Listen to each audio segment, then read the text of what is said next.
लोका भक्त विरक्त भूतळवटी विख्यात हा बोधला त्या श्री संत सद्गुरु मानकोजी चरणी साष्टांग मी घातील विठ्ठल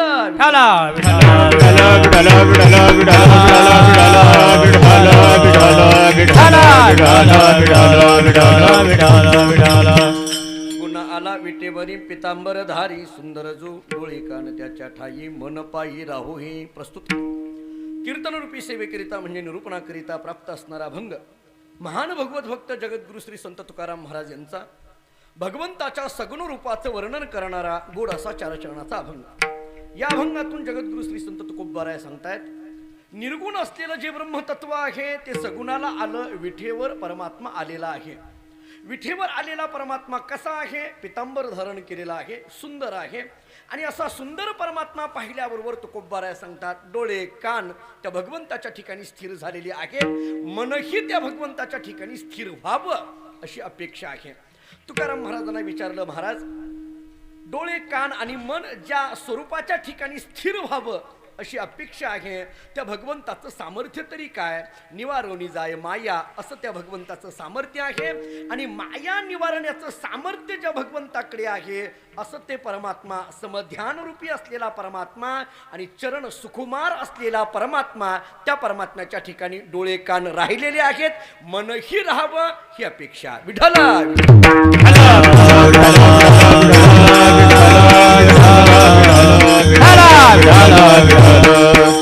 पवित्र भूमी असणाऱ्या या जळगावमध्ये भगवान श्री पांडुरंग परमात्म्याच्या कृपेने साधू संतांच्या आशीर्वादाने परमश्रद्धेय परम आदरणीय परमस्नेही हरिभक्तीपरायण संजय नाना महाराज यांच्या प्रेरणेने मार्गदर्शनामध्ये प्रगती महिला भजनी मंडळाच्या संयोजनाने समस्त जळगावमधील परिसरातील भाविक वर्ग यांच्या सहकार्याने सुरू असणारा हा भव्य दिव्य नामोत्सव, या उत्सवाचं हे पहिलंच वर्ष आहे आणि या परिसरातही माझं कीर्तनाचं हे पहिलंच वर्ष आहे। असा योगायोग या उत्सवाच्या निमित्ताने माझ्या जीवनामध्ये प्राप्त झालेला आहे।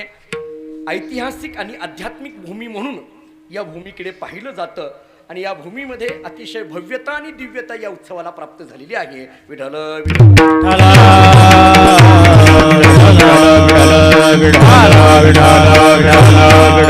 या अभंगाची भूमिका, या अभंगाची घटना नेमकं काय असू शकते याच्याकडे चिंतन करा। आजचा दिवस तसा वारकरी संप्रदायाच्या दृष्टीने भारतीय संस्कृतीच्या दृष्टीने फार महत्त्वाचा आहे। नृसिंह जयंतीचा दिवस आजचा आहे आणि नृसिंह जयंतीच्या दिवशी निर्गुण परमात्मा सगुणामध्ये आला याच्याबद्दल थोडंसं चिंतन करावं म्हणून या अभंगाची योजना आहे। विठ्ठल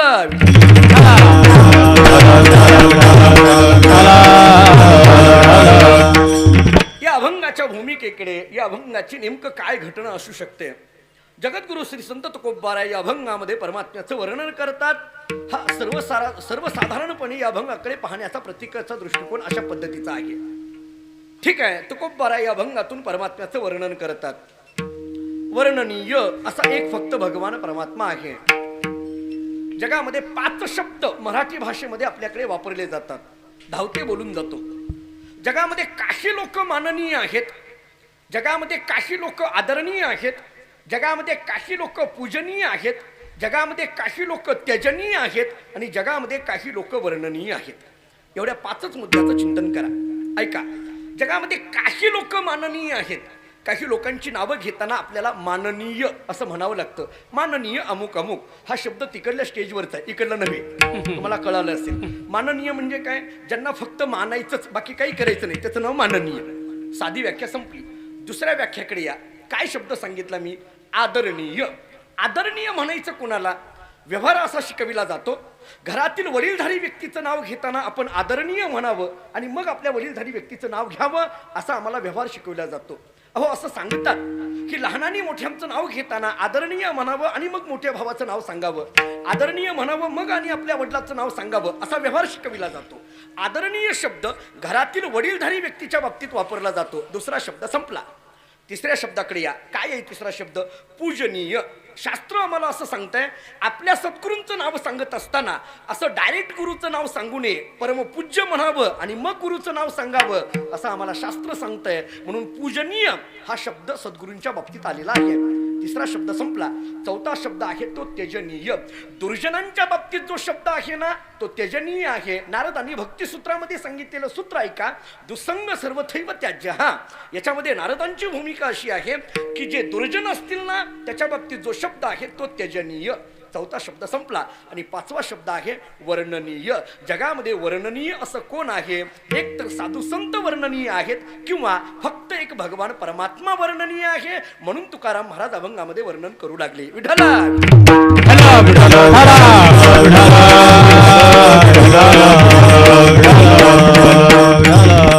थोडस पुढे या.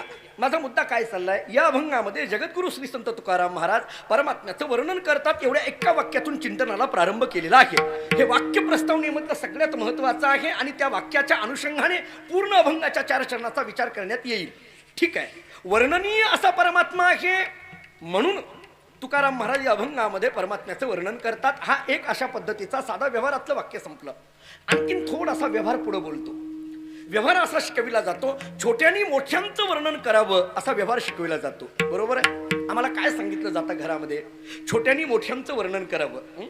जरा थोडंसं पुढं मी विचारतो, मला सांगा, छोट्यानी मोठ्यांचं वर्णन करावं, शिष्यानी गुरुचं वर्णन करावं, एखाद्या नोकरानी मालकाचं वर्णन करावं, भक्तानी देवाचं वर्णन करावं, नवऱ्यानी, बस मला हेच पाहिजे होतं. माणूस कुठं नाही खरं बोलला तरी नरसिंह जयंती दिवशी खरं बोलतो. अण्णा तुमचंच आहे का वाक्य? मी तुमच्याच पक्षातला आहे. नाही म्हणजे सगळ्यांच्याच मनात ते होतं परंतु बोलायला घाबरले, बाकी काही नाही. नाहीतर सगळ्याच्या आपल्या मनामध्ये तेच आहे की महाराज. बर ठीक आहे, विनोदाचा भाग सोडा. माझा मुद्दा असा चाललाय, छोट्यानी मोठ्यांचं वर्णन करावं. एवढ्या एका वाक्याकडे लक्ष द्या. पण ते मोठेपण असावं नेमकं कोणतं? व्यवहारातले 3 मोठेपणाचे प्रकार आम्हाला सांगितले. काही लोक जन्मताच मोठी असतात, 1. काही लोक प्रयत्नाने मोठी झालेली असतात, 2. काही लोकांकडे ते मोठेपण नसतं पण बळच मोठं म्हणावं लागतं, 3. हे व्यवहारातले 3 प्रकार झाले. थोडस जरा शास्त्राकडे या. थोडं शास्त्रीय चिंतन आणि व्यावहारिक चिंतन अशा दोन्ही पद्धतीने अभंगाची सोडवणूक करण्याचा मी प्रयत्न करेन. दुसरा थोडासा मुद्दा शास्त्रांकडे या. शास्त्राने मोठेपणाचा काय प्रकार सांगितला? शास्त्राने मोठेपणाचे 2 प्रकार केले. एक आहे नैमित्तिक मोठेपण आणि दुसरं आहे संसिद्धिक मोठेपण. काय नेमकं नैमित्तिक म्हणायचं आणि काय नेमकं संसिद्धिक म्हणायचं? साध्या व्याख्या बोलतो. निमित्ताने आलेलं जे मोठेपण आहे त्याला नैमित्तिक मोठेपण म्हणा. अंगभूत असलेलं जे मोठेपण आहे त्याला संसिद्धिक मोठेपण म्हणा. काही कालापुरतं आलेलं मोठेपण त्याला नैमित्तिक मोठेपण म्हणा. कायमस्वरूपी टिकणारं मोठेपण त्याला संसिद्धिक मोठेपण म्हणा. देहाच्या ममत्वाने निर्माण झालेलं मोठेपण त्याला नैमित्तिक मोठेपण म्हणा. आत्मस्वरूपाच्या विचाराने निर्माण झालेलं मोठेपण त्याला संसिद्धिक मोठेपण म्हणा. दुःखाला कारणीभूत असलेलं मोठेपण त्याला नैमित्तिक मोठेपण म्हणा. सुखरूपतेला कारणीभूत असलेलं मोठेपण त्याला संसिद्धिक मोठेपण म्हणा. विठ्ठला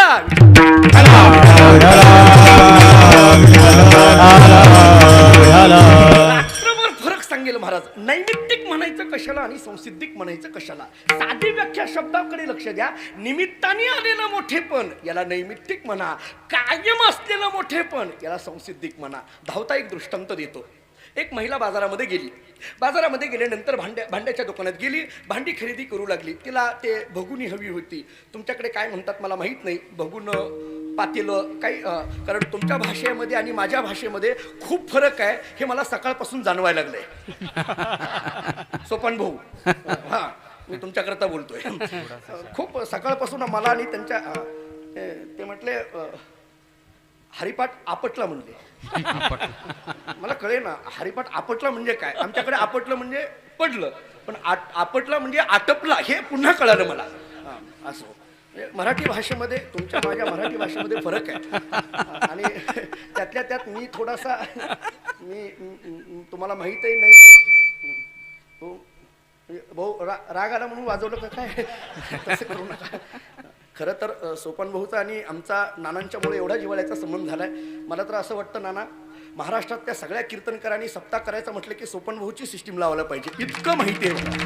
म्हणजे मी स्तुती त्यांच्या पुढे करतोय अशातला भाग नाही. मला माहित आहे, मी याच्या पुढे बोलेल. कीर्तनकाराला किती आवाज असावा, गायकाला किती आवाज असावा, मृदंग वादकाला किती आवाज असावा, याचं सगळं जजमेंट जमलंय. आणखीन पुढे बोलू का, कोणत्या मृदंग वादकाला कोणता आवाज पाहिजे हेही जमलंय.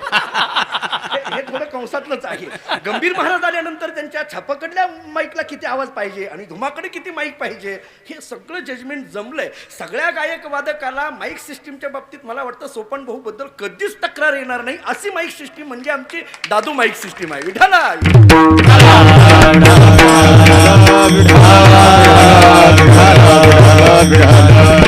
आपला मुद्दा काय चाललाय, छोट्याने मोठ्यांचं वर्णन करावं या मुद्द्यातून आपल्या चिंतनाला प्रारंभ झालेला होता.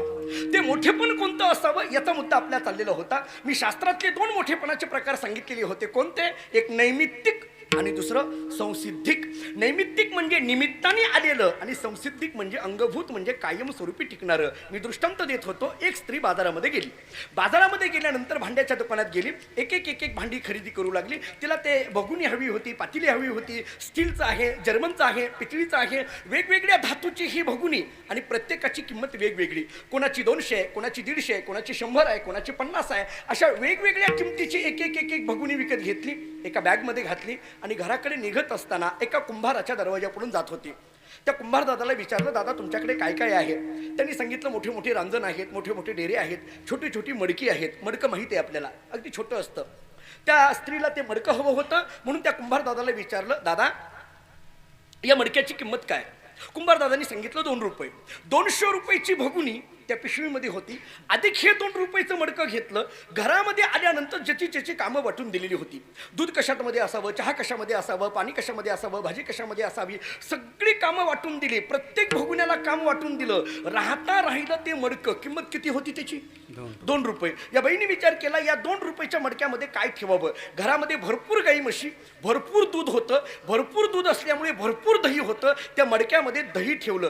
दह्याचं मडकं खाली ठेवून जमेल का? आजही आपल्याकडे खेड्यामध्ये काय असतं, शिंक. ते 2 रुपयाचं दह्याचं मडकं असं शिंक्यावर ठेवल्याबरोबर पितळीचं भगुन स्टीलच्या भगुन्याला म्हणायला लागलं, का रे आपली किंमत 200, आपण खाली, हे 2 रुपयाचं आपल्यावर. तसं तसं वरचं मडकं फुगायला लागलं. वरची माणसं विनाकारण फुगतात, हे कंसातलं बोलून काहीच कारण नसतं महाराज. काय मला कळे ना त्यांच्याबद्दल. 4-6 महिन्याचा कालावधी जातो. गाई म्हशी आटतात, दूधच नाही, दह्याचा प्रश्नच नाही. बाई विचार करते, दहीच नाही तर मडक्याचं वर काय काम आहे. वरनं मडकं उचलते आणि खाली ठेवते. पितळीच्या भगुन्याला आनंद झाला. बरं झालं लाईन मध्ये आलं. याला मला महाराष्ट्राची संस्कृती. मी अगदी मोकळं बोलतो आज. किती दुर्दैव आहे आपल्या मराठी माणसामध्ये झालंय. मला आता सगळा मोकळा विषय बोलायचा नाही. माझा मुद्दा चालू आहे. 2 दिवसामध्ये चांगली वांग्याची भाजी केली, मीठ कूट घालून केलेली चांगली वांग्याची भाजी त्या बाईने त्या मडक्यामध्ये ठेवली. 6 महिन्याच्या मडक्यामध्ये दही होतं, आंबूस झालेलं मडकं. उन्हाळ्याची दिवस आले, दुपारी त्या मडक्यातली वांग्याची भाजी करता घेतल्याबरोबर तिच्या लक्षात आलं, भाजी विटलेली आहे, खराब झालेली आहे. या 2 रुपयाच्या मडक्याने एवढी चांगली भाजी माझी वांग्याची टाकते. पितळीच्या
सर्पाकार भासिले जगदंबर भासिले जगदंबर भासिले जगदंबर सर्पाकार भासिले जगदंबर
वेदांत शास्त्रातलं कारण आहे. आता दुसऱ्या कारणाकडे कारण कार्य या संबंधाने विचार करा. आम्हाला तत्वज्ञान असं सांगतंय, आम्हाला शास्त्र असं सांगतंय, कोणतंही कार्य घडायचं असेल तर त्याला कारणाची आवश्यकता आहे. कारणाशिवाय कार्य घडत नाही.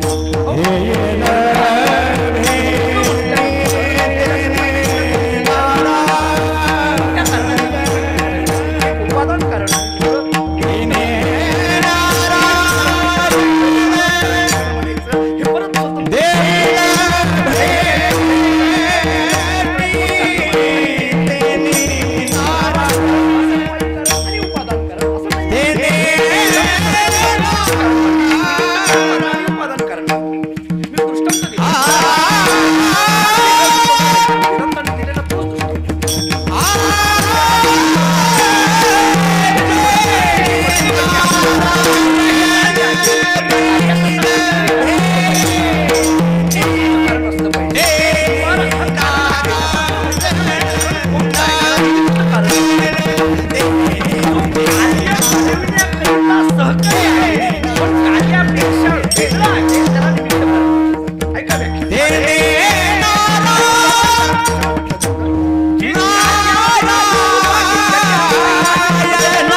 मडक्यातच असते, आताच असते. म्हणून उपादान कारण आणि निमित्त कारण असं दोन कारणाचा प्रकार वेदांतांनी आम्हाला सांगितला. कार्य घडण्याकरता कारणाची गरज आहे. जगदृष्टी कार्य घडतं, त्या कार्याचं कारण काय आहे अभिन्न निमित्त उपादान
करावं का जीवानं फक्त भगवंताचं वर्णन करावं.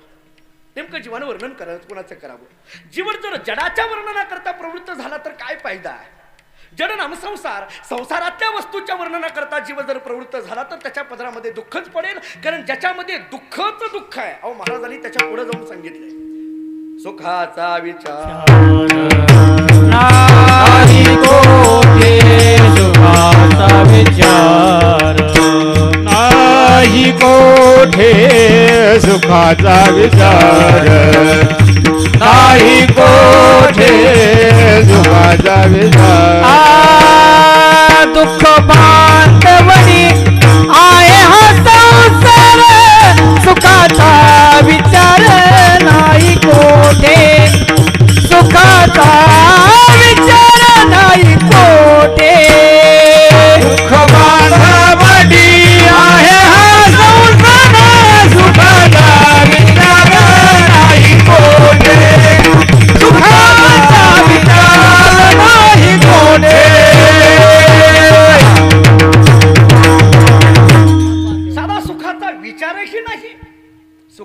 विचारणा ही कोठे. म्हणून जीव संसाराच्या वर्णनाकरता प्रवृत्त झाला तर पदरामध्ये दुःखच पडेल. म्हणून संसाराच्या नाम जडाच्या वर्णनाकरता जीवाची प्रवृत्ती नसावी. एक मुद्दा संपला.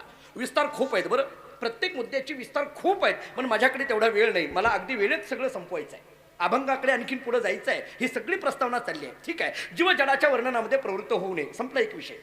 ठीक आहे, या जीवाने जीवाचं वर्णन करावं, जीवानं जीवाचं वर्णन करावं, काय हरकत आहे? शास्त्रांनी त्याला तत्व असं सांगितलंय. अहो, वर्णन करण्याकरता वर्णन मनुष्य का करतो? काहीतरी आपल्याकडे जी उणीव आहे ती उणीव भरून काढावी म्हणून वर्णन करत असतो. हा जीव सुखाकरिता जर जीवाच्या वर्णनाकरता गेला तर तोही जीव दुःखामध्ये, आणि हाही जीव दुःखामध्ये. दुःखाकडे गेलं तर पदरामध्ये दुःखच पडेल, सुख कुठून येईल? हाही दुःखामध्ये, तोही राणी का तरी राणीया दुखिया दुःखी भेटेल. ज्ञानोबारांनी आम्हाला ओवी दिली ना. आमच्या वडील एक मला दृष्टांत द्यायची. एखाद्या जंगलामध्ये एखादा मनुष्य रस्ता चुकल्यानंतर त्याला रस्ता सापडेना, अगदी वाईट वाटायला लागलं, पाहायला लागला. सायंकाळ झाली तरी रस्ता सापडेना. एक मनुष्य पुढून यायला लागलेलं त्यांनी पाहिला. त्याला मोठा आनंद झाला. बरं झालं म्हटले, कोणीतरी मला येऊ लागलेलं दिसतंय. तो धावत गेला, त्या माणसाच्या चरणावर नतमस्तक झाला. अहो, काहीही करा, मला या जंगलातून बाहेर पडण्याचा मार्ग सांगा. सकाळपासून रस्ता चुकलोय, हो, या जंगलातून बाहेर पडण्याचा मार्ग सांगा. ज्याला त्यांनी विचारलं तू सकाळपासून रस्ता चुकला? हो. अरे बाबा, तू सकाळपासून रस्ता चुकला, पण मी गेली 8 दिवस झालं रस्ता चुकलोय, काय सांगू तुला आता? दृष्टांत संपला. अहो, हाही दुःखामध्ये आणि तोही दुःखामध्ये. दुःखाकडे गेल्यानंतर दुःखच पदरामध्ये पडणार ना. हा जीवही दुःखामध्ये, तो जीवही दुःखामध्ये. मग एका जीवाने दुसऱ्या जीवाचं वर्णन करून काय उपयोग आहे? तोही जीव दुःखामध्ये आणि हाही जीव दुःखामध्ये. थोडं आणखीन बोलू का? हाही जीव अपूर्ण आणि तोही जीव अपूर्ण, वेदांताची भाषा आहे. अपूर्णाकडे गेलं तर अपूर्णच होईल, पूर्णाकडे जाणारच नाही. अपूर्णाकडे गेलं तर अपूर्णत्वच प्राप्त होईल. तर आणखीन व्यवहारातलं वाक्य सांगतो. अपूर्ण पूर्णाच्या शोधा करता अपूर्णाकडे गेलं तर स्वतःचीच अपूर्णता त्याच्या दृष्टीस येईल. म्हणून अपूर्णाने अपूर्णाकडे जाण्याच्या ऐवजी अपूर्णाने पूर्णाकडे जावं. जरा उदाहरण देतो, जरी वाक्य अवघड वाटलं तर उदाहरण देतो. समजा एखादा माणूस मुली पाहायला लागला. हे कळण्यासारखं आहे, आता बोलतो. हे मुली पाहायला लागला म्हणजे लग्न करण्याकरता पाहायला लागला. बघायला लागला, एक मुलगी पाहिली, त्याला आवडली नाही. दुसरी मुलगी पाहिली, आवडली नाही. तिसरी मुलगी पाहिली, आवडली नाही. प्रत्येक मुलगी पाहताना काही ना काहीतरी तो दोष काढायचा. नाही, ही दिसायला चांगली नाही, हिचं एज्युकेशन चांगलं नाही, हिचं कुळ चांगलं नाही, ही ऍक्टिव्ह नाही, असे काही कारण सांगायचं. हो, 100 मुली पाहिल्या, आपल्याला कीर्तनात कमी कशाला बोलायच्या? पाहू नाही तर पाहू. 100 मुली पाहिल्या. तुम्ही म्हणाल स्वानुभव सांगता का? नाही, मी first impression is last impression. माझ्याकडे येऊ नका तुम्ही. नानांना माहिती आहे सगळं माझं. 100 मुली पाहिल्या. हो, काही ना काहीतरी तो अपूर्णच दाखवायचा, काही ना काहीतरी. हे याच्यात हे नाही, त्याच्यात ती नाही, हे याच्यात नाही. ते वडील कंटाळून गेले. अरे बाबा, किती पाहायच्या मुली, 100 मुली पाहिल्या तरी काही ना काहीतरी हा दोष दाखवतोय. शेवटी 100 मुलीनंतर त्याला एक मुलगी पटली, त्याला आवडली. ठीक आहे, ही दिसायला चांगली आहे, हिचं एज्युकेशन चांगलं आहे, तिचं ॲक्टिव्हनेस चांगला आहे, तिचं कुळ चांगलं आहे. सगळ्या गोष्टी त्यांनी जे काही लक्षणं किंवा जे काही क्रायटेरिया केलेले होते ते सगळेच्या सगळे गुणधर्म तिच्या ठिकाणी जुळतात असं याला वाटलं. आणि यांनी आपल्या बापाला सांगून टाकलं, बाबा मला ही मुलगी पसंत आहे. वडिलांना वाटलं बरं झालं, काही का असे ना बाबा, याला मुलगी पसंत पडली. तो वडील त्या मुलीच्या वडिलाकडे गेला आणि म्हणायला लागला, काही असेल 100 मुली पाहिल्या पण आमच्या मुलाला मुलगी पसंत पडली नाही. आता तुमची मुलगी मात्र पसंत पडली. त्याला जे काही त्यांनी ठरवलेले नियम आहेत ना, त्या सर्व नियमांमध्ये ती तुमची मुलगी पडते आहे, पसंत पडली, पुढल्या बोलाचाही सुरू करू. मुलीच्या वडिलांनी वाटलं बरं झालं, हरकत नाही, पुढचं बोलणार. तेवढ्यामध्ये हे सगळा विषय त्या मुलीने ऐकला. मुलगी बाहेर आली आणि त्या मुलाच्या वडिलाला विचारलं, तुम्ही काय निरोप घेऊन आलात? काही नाही मुली, माझ्या मुलाला तू पसंत पडलेली आहे, सगळी त्याला जे पाहिजे ना ते सगळं तुझ्या ठिकाणी लक्षणं त्याला दिसून आली, म्हणून तू मुलगी पसंत पडले, हा निरोप घेऊन आलो. त्या मुलीने सांगितलं, अहो तुमच्या मुलाला मी पसंत पडले असेल पण मला तुमचा मुलगा पसंत नाही, त्याचं काय करता? उदाहरण समजलं. ऐका, त्या उदाहरणाचा भाव फक्त पहा. अहो, हाही अपूर्ण आणि तीही अपूर्ण. अपूर्णाकडे पूर्णाच्या शोधाकडे गेलं तर स्वतःचीच अपूर्णता निदर्शनास येते. म्हणून अपूर्णाने अपूर्णाकडे जाण्याची ऐवजी अपूर्ण पूर्णाकडे जावं. या जीवानं जीवाकडे जाण्याच्या ऐवजी पूर्ण असलेला जो परमात्मा आहे त्याच्याकडे गेल्यानंतर जीवाच्या ठिकाणचं पूर्णत्व त्याला जाणवेल. जीवाच्या ठिकाणी असलेलं जरा वेदांतातले आणखीन शब्द बांधतो. वेदांतांनी जीवाची व्याख्या काय केली? बुद्धी अधिष्ठान कुटस्थ चैतन्य, कुटस्थ चैतन्याचा बुद्धीमध्ये पडलेला जो आभास याला जीव असं म्हटलं जातं. गुरुरे भाऊ आम्हाला पाठशाळेमध्ये सांगायचे तुकारामांना असं बुद्धी अधिष्ठान कुटस्थ चैतन्याचा बुद्धीमध्ये पडलेला आभास या तिघाला मिळून जीव म्हटलं जातं. याच्यात जे कुटस्थ चैतन्य आहे ना, हे कुटस्थ चैतन्य म्हणजेच ब्रह्म चैतन्य तत्वम असी आणि मग अहम ब्रह्म अस्मी. विठला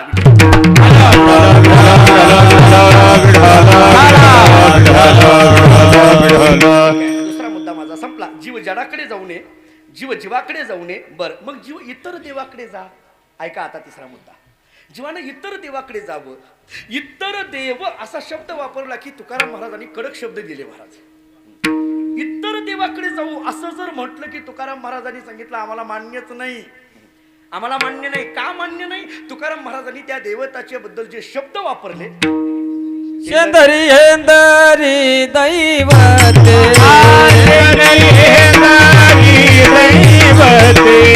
कोणाची पूजे भूते खेते,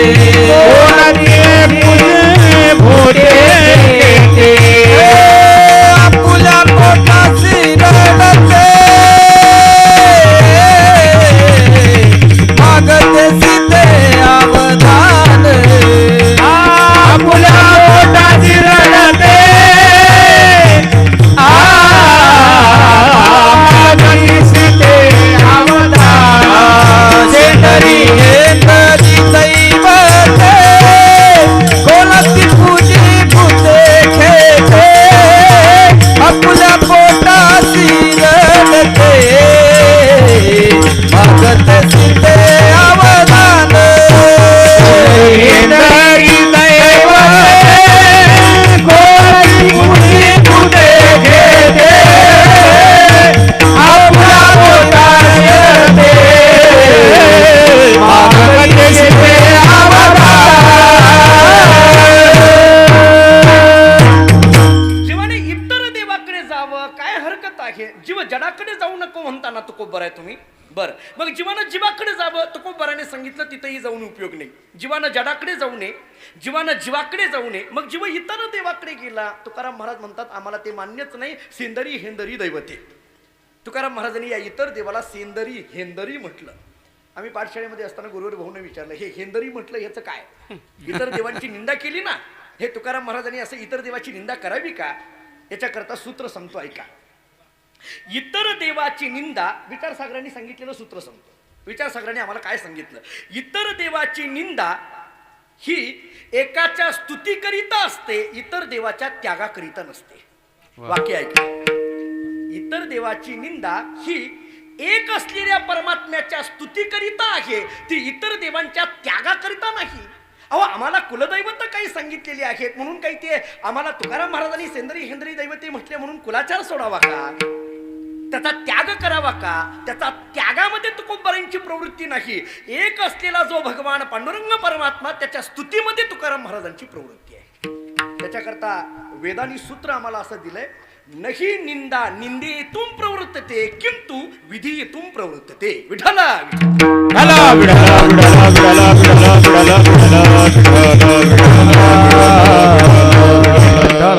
तिसरा मुद्दा सुद्धा संपला. जीव जडाकडे नको, जीव जीवाकडे नको, जीव इतर देवाकडे नको. बर मग जीव पांडुरंग परमात्म्याकडे जावा. महाराज म्हणतात आमच्या जीवनामध्ये एकच देव आहे, आम्हा विठ्ठल एक देव एरावगेची वाव. बस आम्हाला एकच देव माहिती आहे. बाकी त्या एक असलेला एक धरीला आम्ही रुक्माईचा पती, आम्ही रुक्माईचा पती हो, आम्ही रुक्माईचा पती, आम्ही रुक्माईचा पती. एक धरीला सिद्धी, आम्ही रुक्माईचा पती, आम्ही रुक्माईचा पती.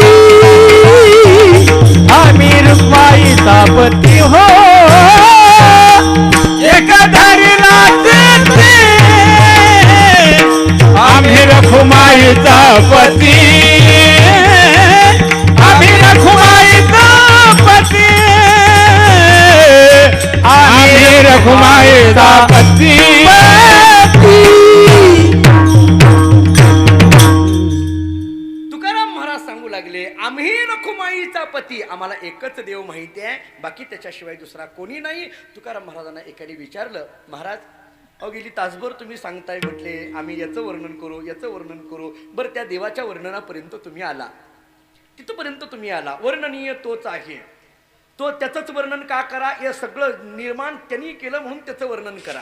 गमत सांगू का एक व्यवहारातली, लोक काय करतात, एखाद्या माणसाने दुसऱ्या माणसाला जर 1000 रुपये दिले, घेणारा देणाऱ्याला म्हणतो मालक तुम्ही 1000 रुपये दिले ना, मरेपर्यंत तुमचं नाव घेईल. अहो घेणारा तरी मरणारच आहे, पण देणारा तरी काही जिवंत राहणार आहे का? गंमत कळत नाही महाराज. ते कवी नाही तुमच्या माझ्यातलं नव्हे. 8 दिवस झालं मला 2 शर्ट मागतात. ते म्हटले तुमचं आयुष्यभर वाजवील असं ते म्हटले होते. असो विनोदाचा भाग सोडा, आपला मुद्दा काय चाललाय. ते कबीरांचा दृष्टांत सगळ्याला माहित असेल, मी धावता बोलतो. ते कबीर महाराज शेतामध्ये निघाले, जात असताना विहिरीच्या काठावर 10-5 महिला पाणी भरत होत्या. पाणी भरत असताना एका महिलेच्या नाकामध्ये नवीनच नथ तिच्या नवऱ्याने आणलेली होती. 20-25 हजार रुपये खर्च करून ती नथ आणलेली. तिने इतर महिलांना दाखवली आणि मग त्या इतर महिला कौतुक करू लागल्या, केवढ्याला आणली, कुठून आणली, कधी आणली, केव्हा आणली, अनेक प्रश्न विचारले महाराज, अनेक प्रश्न. जसं जसं अनेक महिला कौतुक करू लागल्या तसं तसा त्या महिलेला अभिमान वाटू लागला, माझ्या नाकामध्ये नथ आहे, ती नथ इतर जण पाहतात आणि माझं कौतुक करतात. तिनं त्या नथीचं आणि नथ देणाऱ्या स्वतःच्या नवऱ्याचं वर्णन करू लागली. माझ्या नवऱ्याचं माझ्यावर किती प्रेम आहे, 20,000 रुपये खर्च करून माझ्याकरता नथ आणून दिली. म्हणून हा सगळा विषय बोलता बोलता कबीर महाराज तिथून जात होते. 1 तास झालं ती नवऱ्याचं नाव घेत होती. ही कबीर महाराजांनी ऐकलं. नथ दिली म्हणून फुकट कुणी कुणाचं नाव घेत नाही, हे कंसातलं लक्षात ठेवत चला. तास झालं हे वर्णन करते महाराज, तास झालं. म्हणून तर कीर्तन करायला सुद्धा अलीकडे जाताना काहीतरी घेऊनच जावं लागतंय. तास झालं हे वर्णन करते. शेवटी कबीर महाराजांनी पुढे निघालेले थांबले आणि कबीर महाराजांनी खिंडीमध्ये दोहा सांगितला. कबीर महाराज सांगतात, नथनी दी जिस यारने उसको सुमरत बार बार, नथनी दी जिस यारने उसको सुमरत बार बार, लेकिन नाक दिया जिस यारने उसको भूल गई नार. क्या बात, क्या बात. कबीरांचं बोलणं आहे. माझा पदार्थ नाही. तुकाराम महाराज याला समन्वयाने प्रमाण देतात, जेने हा जीव दिला दान, तयाचे करीन चिंतन जगत जीवन नारायण गाईन गुण तयाचे. तुकाराम महाराज सांगतात, अरे बाबा जन जीवदान दिला त्याचं एकदा तरी नाव आमच्या आयुष्यामध्ये यावं, एकदा तरी त्याचं वर्णन करावं, म्हणून मी वर्णन करण्याकरता प्रवृत्तच हवे. अनेक कारण सांगितली महाराज. शेवटी तो साधक तुकाराम महाराजांना म्हणायला लागला, महाराज ठीक आहे, याच्यामुळे वर्णन करा, त्याच्यामुळे व्यवहार सांगितला, प्रपंच सांगितला, वेदांत सांगितला, काही गोष्टी लक्षात आल्या, काही गोष्टी डोक्यावरनं गेल्या, सगळं ठीक आहे महाराज, ऐकलं.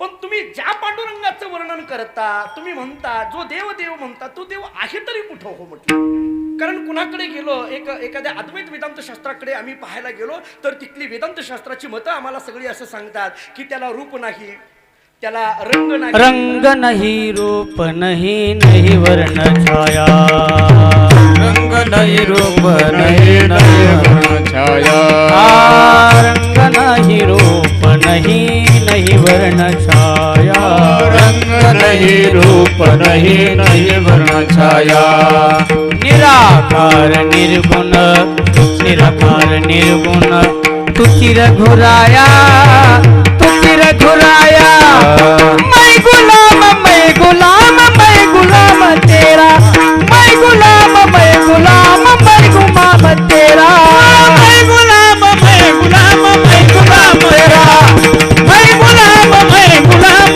मैं गुलाम तेरा.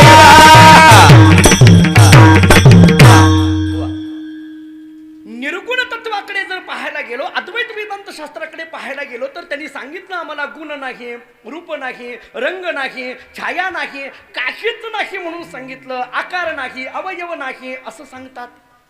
वेदांताच्या भाषेत बोलायचं झालं तर जिथं 3 भेद नाहीत, जिथं 3 परिच्छेद नाहीत आणि जिथं 4 अभाव नाहीत ते तत्व. आता विस्तार करत नाही मी. आता तुम्ही म्हणाल काय महाराज इथं सगळे ऐकणारे चांगले आहेत म्हणून बोलायला लागलो बरं का एवढ्या वेदांत शास्त्रातलं. आमच्याकडे एक नाना एकदा गेलो, आमच्याकडे आमच्या भागामध्ये कीर्तन करत होतो.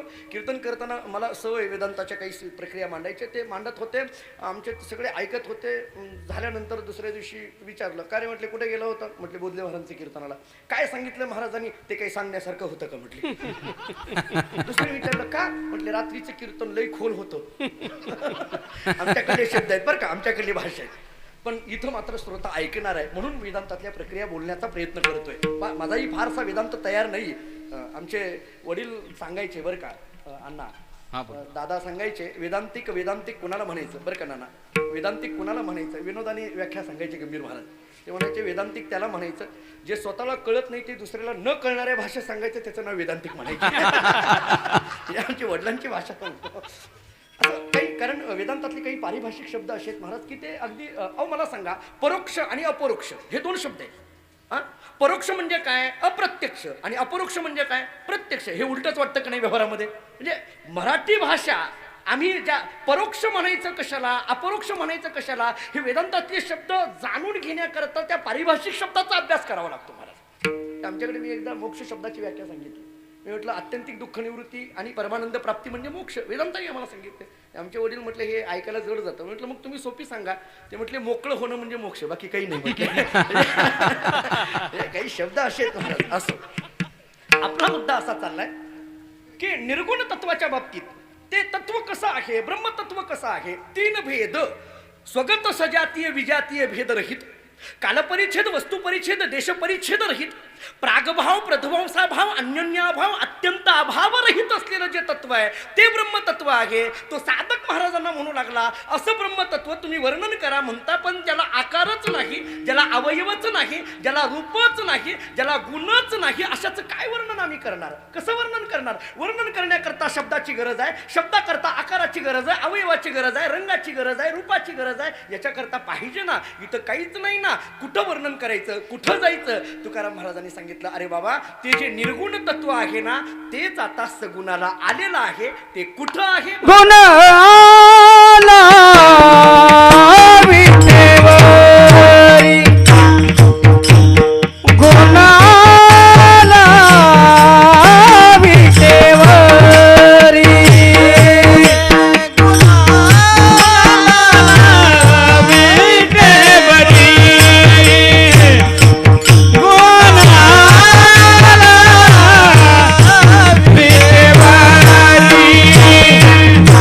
आला विटेवरी,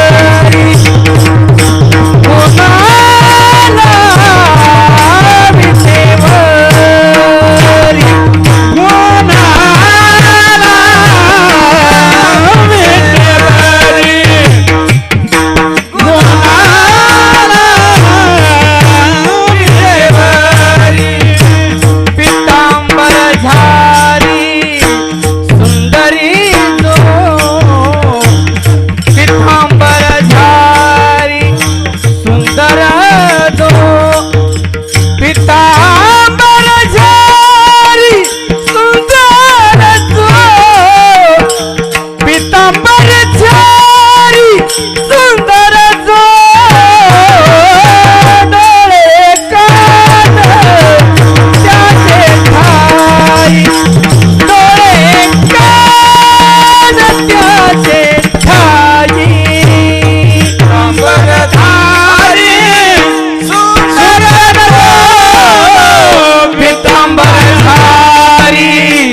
आलेला आहे. गुन्हा आला विटेवर. अभंगातल्या पहिल्या चरणातला पहिला शब्द पाहता गुन्हा. हा गुन्हा या शब्दाचा अर्थ नेमकं काय?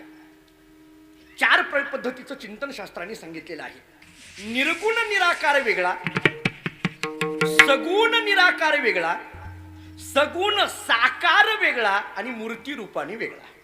चार मुद्दे आहे का? निर्गुण निराकार आहे ते ब्रह्मतत्व आहे, सगुण निराकार आहे तो ईश्वर आहे, सगुण साकार आहेत ते रामकृष्णाधिक अवतार आहेत आणि मूर्ती रूपाने आहे तो फक्त आमचा भगवान पांडुरंग परमात्मा आहे. विठ्ठला विठ्ठल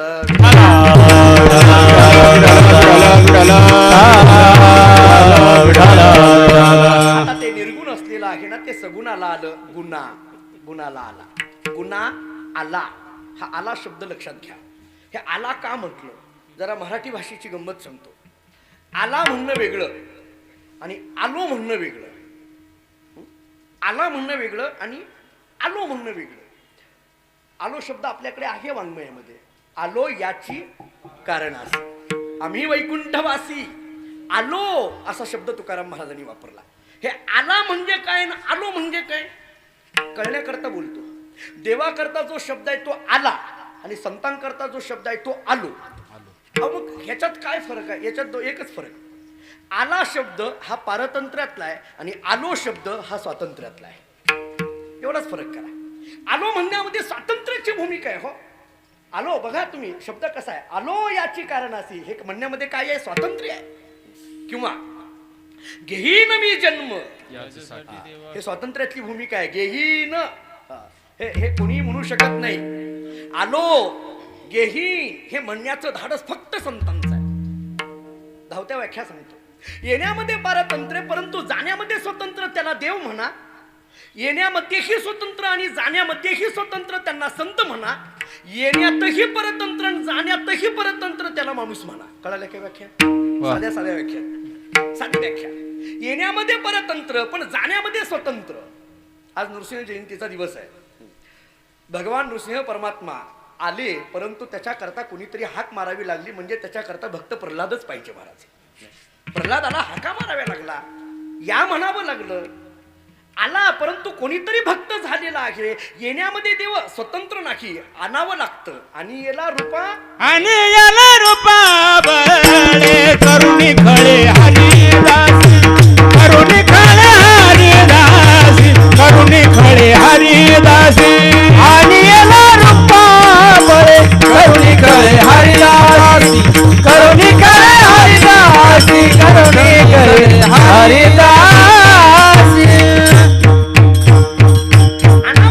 कुणीतरी हाक मारावी लागली, कोणाला तरी बोलवावं लागलं. महाराज बोलवल्याशिवाय येत नाही. ऐका जरा, मराठीतलं वाक्य आहे पण जरा जोर देऊन बोलतो. बोलविल्याशिवाय येतच नाही, त्याचं नाव देव. कळालं वाक्य? आणखीन एकदा सांगतो. बोलविल्याशिवाय येतच नाही, त्याचं नाव देव. तुम्ही म्हणाल एवढं जोरात का? एखाद्याला जर म्हटलं का जळगावच्या परवाच्या शब्दामध्ये तुम्ही दिसलाच नाही, तो महाराज आम्हाला कुठं बोलवलं, हे आपल्याकरता देवच आहेत म्हणून बोलायला लागलो महाराज. काही गरज आहे का? इथं आमंत्रणाची गरज आहे का? चालू आहे म्हटल्यानंतर आपोआप यावं महाराज. पण भगवंताच्या बाबतीत असं आहे, कुणीतरी हाक मारावी लागते, बोलवावं लागतं, त्याच्याशिवाय येत नाही. येण्यामध्ये परतंत्र पण जाण्यामध्ये मात्र स्वतंत्र. ठीक आहे, थोडं पुढे चला. संतांच्या बाबतीत येण्यातही स्वतंत्र आणि जाण्यातही स्वतंत्र. पाहिजे तेव्हा येऊ शकतात, पाहिजे तेव्हा जाऊ शकतात. ज्ञानेश्वर महाराजांनी ठरवलं 22व्या वर्षी समाधी घ्यायची. अडवलं का कुणी? कुणाकरता तरी ते अडले का? तुकाराम महाराजांनी सदैव वैकुंठाला 42व्या वर्षी जायचं ठरवलं. अडवलं का कुणी? नाही महाराज. तुकाराम एकनाथ महाराज तर 3 वेळेस गेले आणि 3 वेळेस माघारी आले, असं नाथरायांचं चरित्र आम्हाला सांगतं. या सगळ्या गोष्टीचा विचार केला तर येण्यामध्ये आणि जाण्यामध्ये स्वतंत्र म्हणून त्यांना संत म्हणा. दुसरा मुद्दा संपला. आणि तिसरा, येण्यातही परतंत्र जाण्यातही परतंत्र, त्याला माणूस म्हणा. आपला एक येणं तरी आपल्या हातात आहे का? बरं यायचं सोडा, हो जायचं तरी आपल्या हातात. बरं समजा मी तुम्हाला एक वाक्य बोलतो. येणं आणि जाणं या दोन्ही गोष्टी जर भगवंतानी आपल्याला आपल्या हातात दिल्या असत्या, मी समजा म्हणतोय, देव देत नाही, बघू नका देवाकडे, कृपाळू आहे म्हणून काही मागू नका. तो इतकाही कृपाळू नाहीये. समजा येणं आणि जाणं, तुला जेव्हा पाहिजे तेव्हा जन्माला ये आणि पाहिजे तेव्हा इथून जा, असं जर देवाने आम्हाला परवानगी दिली असती, मला वाटत नाही कुणी सप्त्याला आलं असतं महाराज. ही सूत्र त्याच्या हातात आहेत म्हणून सगळं चाललंय. येणं जाणं आमच्या हातात नाही. माझे वडील मला नेहमी सांगत असतात, माणसाचं येणंही हातात नाही, जाणंही हातात नाही. मी म्हटलं मग काय हातात आहे? येणंही हातात नाही, जाणंही हातात नाही. हातात आहे काय? आल्यापासून जाईपर्यंत कसं वागायचं एवढंच माणसाच्या हातामध्ये. हे सामाजिक वाक्य आहे. माणसानं आल्यापासून जाईपर्यंत कसं राहायचं, कसं वागायचं, हे कर्मशास्त्र आम्हाला सांगतंय. एवढंच माणसाच्या हातामध्ये आहे, दोन्ही नाही. आणखीन थोडं पुढे जाऊन बोलतो. आल्यानंतर आल्याची तारीख सांगता येते हो, पण जायची तारीख कोणाला तरी सांगता आली का? हा? अहो, आल्याच्या तारखेचे वाढदिवस साजरे केले मोठे मोठे डिजिटल लावून आम्ही, आणि किती साजरे करतोय. अमुक अमुक तारखेला आले म्हणून अगदी मोठमोठे वाढदिवस, पण जायची तारीख कोणाला सांगता आली का? सांगता येत नाही. आल्याची तारीख सांगता येते, पण जायची तारीख सांगता येणार नाही. मी साधा दृष्टांत देतो. इथं महिला वर्ग बराच आहे. घरामध्ये गॅस सिलेंडर भरून आणला जातो. सिलेंडर भरून आणतात. सिलेंडर भरून आणल्यानंतर सिलेंडर भरून आणलेल्या तारखेला कॅलेंडरवर काय केलं जातं? असं आळ केलं जातं, टिक मार्क केली जाते. 2 तारखेला सिलेंडर भरून आणलंय म्हणून त्या तारखेला टिक मार्क केलं. सिलेंडर भरून आणलेल्या तारखेला आळ केलं, पण सिलेंडर कधी संपणार आहे याला कुणी टिक मार्क केली का? काही सांगता येतं का कधी संपणार आहे? हा, अहो, कोणाच्या घराचं 15 दिवसात संपेल, कोणाच्या घरचं महिन्यात संपेल, कोणाच्या घरचं 2 महिन्यात संपेल. आमच्या महाराज लोकांच्या घरचं वर्ष संपणार नाही. रोज बाहेरचं जेवायचं, कशाला घरचं सिलेंडर संपतंय? असं मुद्दा माझा असा आहे. ठीक आहे, विनोदाचा भाग सोडा. आला या शब्दाकडे पुन्हा या. आला म्हणण्यामध्ये येण्यामध्ये पारतंत्र आहे, पण जाण्यामध्ये स्वतंत्र आहे परमात्मा. गुन्हा आला. आता थोडं भक्तिशास्त्राला धरून एक प्रश्न. आला म्हणताना महाराज तुम्ही हो, देवाला यायची गरज काय पडली? ठीक आहे ना, त्याला बोलवलं, पण का आला? काय त्याला काय अपेक्षा आहे का? अपेक्षा असेल तर येणं ठीक आहे हो, अपेक्षा नसेल तर काय यायची गरज आहे? आला म्हणजे त्याचं जे उच्च स्थिती आहे, त्याची जी काही उंच स्थिती आहे ती सोडून खाली आला ना. आला या अवतरती. आपण धर्म रक्षावा यासाठी याच्यावर सगळं बोलत राहतो. अवतरती म्हणजे काय? खाली येणे. खाली येणे म्हणतात. खाली येणं म्हणजे काय? खाली येणं हे कोणाला आवडतं? प्रत्येकाला वर जाणं आवडतं. वर म्हणजे पदावर, हे महत्वाचं आहे. माणसाला मोठी पदं आवडतात, एखाद्याला खुर्चीवर बसायला आवडतं, आणखीन त्याच्यावर बसायला आवडतं, एखादं मोठं पद घ्यायला आवडतं. प्रत्येकाला वरती असावं असं वाटतं, खाली यावं असं कोणाला वाटतं? कोणालाही वाटत नाही. खाली यावं असं कोणाला वाटत नाही. पण खाली यावं असं कोणाला वाटत नसताना सुद्धा महाराज इथं देवाला आला म्हणतात. म्हणजे तो खाली आला. खाली येण्याची गरज काय पडली? का आला खाली? तुकाराम महाराजांचं प्रमाण देतो याला. महाराजांनी सांगितलंय, महाराज म्हणतात अद्वय असलेला परमात्मा द्वयाला आला. अद्वयची द्वय ऐका झालेची कारण धरिले नारायणे भक्ती सुख. या भक्ती सुखा करता निर्गुणात असलेलं तत्व सगुणामध्ये आलं. या सुखा कारणे देव वेडावं. भक्ती सुखा करता. थोडं आणखीन पुढे चिंतन. सुख म्हटलं ना, या भक्ती सुखा करता देव आला म्हणतात. मी जरा पूर्वपक्ष करतो. भक्ती सुखा करता देव निर्गुणातून सगुणात आला म्हणताना, सुखा करता येण्याची काय गरज आहे? सुखरूप ऐसा तुझा कोण सांगा, माझ्या पांडुरंगा सारिका तो तुम्ही म्हणता. आणि सुखरूप असलेला परमात्मा सुखा करता खाली आला म्हणता, नवे नवे वेडा झाला म्हणता. हे बोलणं उलट वाटत नाही का? आलं का माझा मुद्दा लक्षात?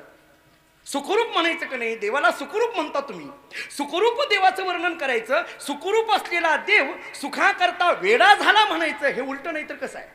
नाताच्या घरची उलटी खूनच आहे ना. हे कसं आहे? उलटच आहे ना. अहो बघा ना तुम्ही, एकनाथ महाराजाच्या घरी श्रीखंड्या म्हणून भगवंतांनी कामं करावी. तुम्ही चरित्र ऐकले ना? श्रीखंड्या म्हणून कामं करावी.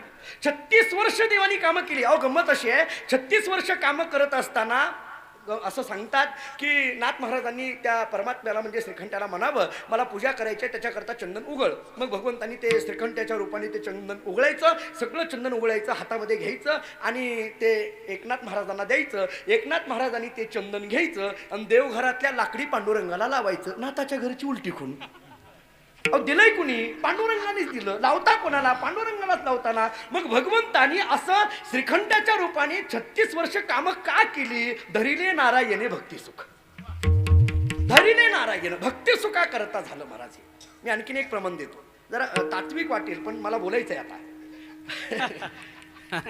असा श्रोता बघितल्यानंतर 8 दिवस हलणार नाही. नाना काळजी करू नका, म्हणजे मी जाईल उद्या सकाळी, माझं रिजर्वेशन झालंय. असा श्रोता आमच्याकडे पाहायला मिळत नाही. श्रोता असा अचानक पाहिजे. तो श्रोता जळगावला लाभलाय. नाना तुम्ही परमभाग्यवान आहात. मला असं वाटतं चांगला श्रोता मिळण्याकरता वक्त्याचं सुद्धा भाग्य लागतं. ते मला लाभलंय आज. विठ्ठल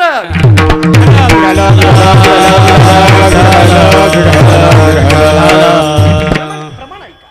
तुकाराम महाराजांचं प्रमाण आहे, देवभक्त तू झालासी दोन्ही वाढावया सुख भक्ती योजनी. हे तू शब्द घातला तो कशा करता? देव म्हणायचं, भक्त म्हणायचं आणि पुन्हा तू म्हणायचं. या तू शब्दाचा अर्थ काय? वेदांत शास्त्राच्या दृष्टीने तू या शब्दाचा अर्थ आहे चैतन्य.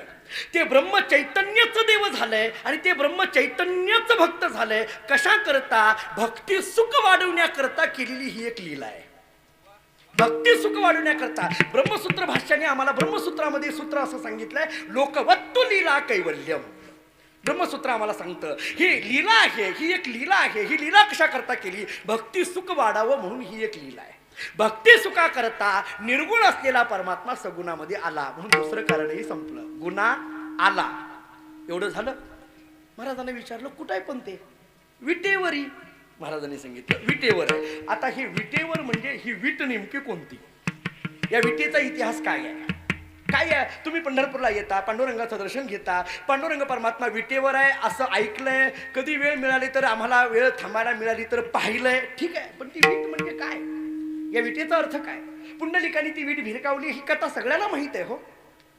मग या विटेचा अर्थ काय? मी ज्या परंपरेमध्ये जन्माला आलो ती माणकोजी बोधले महाराजांची परंपरा. माणकोजी महाराजांनी या विटेवर एक अभंग लिहिलाय महाराज. ना त्या विटेचं वर्णन करताना माणकोजी बोधले महाराज असं सांगतात, चहुदेहाची करुणिया विट त्यावरी उभा निट पांडुरंग. ऐका, चहुदेहाची करुणिया विट. आता हे चार देह कोणते? एकनाथी भागवताकडे या जरा. एकनाथ महाराजांनी भागवतामध्ये या चार देहाचं वर्णन केलंय. स्थूल लिंग आणि कारण ही उपलक्षी जे महाकारण ते देहचतुष्टयाची आठवण आठविते कोणते ठाई. स्थूल लिंग कारण महाकारण या चहुदेहाची विट केली आणि त्या विटेवर हा परमात्मा उभा आहे. गुन्हा आला विटेवर. बर ठीक आहे, विटेही कळाली. महाराजांना एकाने विचारलं, अहो देव विटेवर उभा आहे म्हणता ना तुम्ही? हो, पण किती वर्ष झाली? तुकाराम महाराजांनी सांगितलं, तू कीर्तन झाल्यानंतर बहुतेक आरतीला थांबत नाही काय की म्हटले. अरे किती वर्ष झाली म्हणून काय विचारतो? आरतीला थांबत नाही काय की? तो म्हटलं अलीकडे कीर्तन झाल्यानंतर आरत्याच होत नाहीत म्हणून थांबत नाही म्हटलं. काय आरतीमध्ये? आरती अशी आहे, नामदेव यांनी आरती सांगितली युगे 28. तुकाराम महाराजांनी सांगितलं, अरे बाबा तो परमात्मा उभा आहे. उभा आहे म्हणजे किती वर्ष झालं? 28 युग झाली परमात्मा उभा आहे. मी जरा थोडं आणखीन स्पर्श करतो. माझा मुद्दा कुठं चाललाय? गुन्हा आला विटेवर. शब्द फक्त पहा, मला शब्द सोडून जायचं नाही बाहेर. कधी कीर्तन संपेल तेव्हा संपेल, पण शेवटच्या चेहे चरण सुकुमार पर्यंत सोडणार नाही. पुन्हा गंभीर महाराज कुठे भेटतात मला तरी. आपला मुद्दा कसा आहे पहा. गुन्हा संपला, आला संपला, विटेवरी. ही वीट आहे. ही वीट कोणती कळाली? विटेवर उभा आहे, पण किती वर्ष झालं? नामदेव यांची आरती आम्हाला सांगते 28 युग. युगे 28 विटेवरी उभा. आम्ही अर्थ असा, सगळे कीर्तनकार किंवा संप्रदाय आम्हाला अर्थ असा सांगतोय, 28 युग झाली परमात्मा विटेवर उभा आहे. मी जरा एका वेगळ्या चिंतनाला स्पर्श करण्याचा प्रयत्न करतो. थोडं माझं मत, माझं ते बरोबर आहे का चुकीचं आहे ते तुम्ही ठरवायचं आहे. त्याचा समन्वय पुन्हा आपण लावू.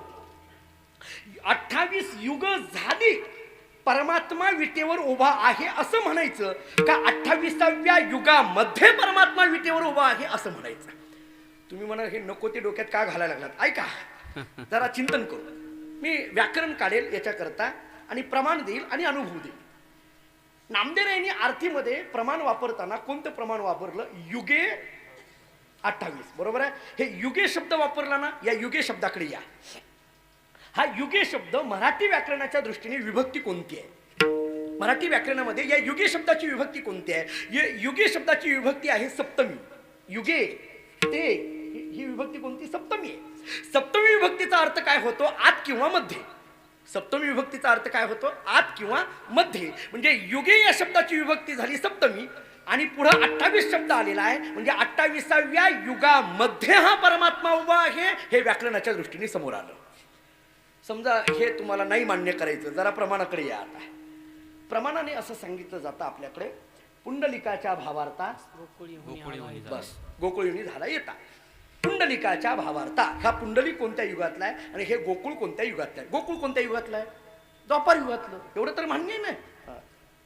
द्वापार युगातलं गोकुळ आहे आणि हा पुंडलिक कलियुगातला आहे. म्हणजे द्वापार युगातून हा परमात्मा इथं आला. द्वापार युगातून परमात्मा इथं आला आणि विटेवर उभा राहिला म्हणून युगे 28 म्हणजे 28व्या युगामध्ये. समजा हेही नाही कळालं, जरा श्रीमद भागवताकडे या. श्रीमद भागवतामध्ये ब्रह्मदेवाच्या आयुष्याचे चिंतन सांगितलेलं आहे. ब्रह्मदेवाचं आयुष्य द्विपरार्ध वर्ष असं सांगितलं आम्हाला भागवताने, बरोबर आहे. ते द्विपरार्ध म्हणजे किती, मी एक परार्ध म्हणजे सांगतो. एक परार्ध म्हणजे एकावर 17 शून्य देणं म्हणजे एक परार्ध. आता ते एकम दहम पासून मोजायला आपल्याकडे वेळ नाही, ते पुन्हा कधीतरी मोजत राहू. तेवढे 17 शून्य देणं म्हणजे एक परार्ध, असं द्विपरार्ध वर्ष आयुष्य सांगितलं. काय त्याची गणना सांगितली ऐका. ब्रह्मदेवाच्या आयुष्याचं गणित सांगताना श्रीमद भागवताने आम्हाला असं सांगितलंय, 4 युगाची चौकडी 71 वेळा फिरवल्यानंतर एक मन्वंतर होतं. आता हे 4 युग कोणतीही नावं अगोदर सांगावी लागतील आपल्याला. कलियुग आहे, द्वापर युग आहे, त्रेतायुग आहे आणि सत्ययुग आहे. या 4 युगाची चौकडी, या 4 युगाला एक चौकडी म्हटलं जातं. आणि एक चौकडी अशा 71 चौकडी, 4 युगाची चौकडी 71 वेळा फिरवल्यानंतर एक मन्वंतर होतं. अशी 14 मन्वंतर म्हणजे ब्रह्मदेवाचा एक दिवस आहे. असे 365 दिवस म्हणजे ब्रह्मदेवाचं एक वर्ष आहे. आणि अशी 100 वर्ष म्हणजे ब्रह्मदेवाचं आयुष्य आहे. या 100 वर्ष आयुष्यापैकी 50 वर्ष सध्या संपलेली आहेत. 51 वर्ष सध्या सुरू आहे. या 51 वर्षामध्ये सुद्धा 14 मन्वंतरापैकी 6 मन्वंतर सध्या संपलेली आहेत. 7वं वैवस्वत नावाचं मन्वंतर सध्या सुरू आहे. या 7व्या वैवस्वत नावाच्या मन्वंतरापैकी 71 महायुगापैकी 27 महायुग सध्या संपलेली आहेत. सध्या 28वं महायुग सुरू आहे. या 28व्या महायुगामध्ये सत्ययुग संपलं, त्रेतायुग संपलं, द्वापारयुग संपलं, सध्या कलियुग सुरू आहे. आणि या युगामध्ये हा परमात्मा विटेवर उभा आहे. विठ्ठला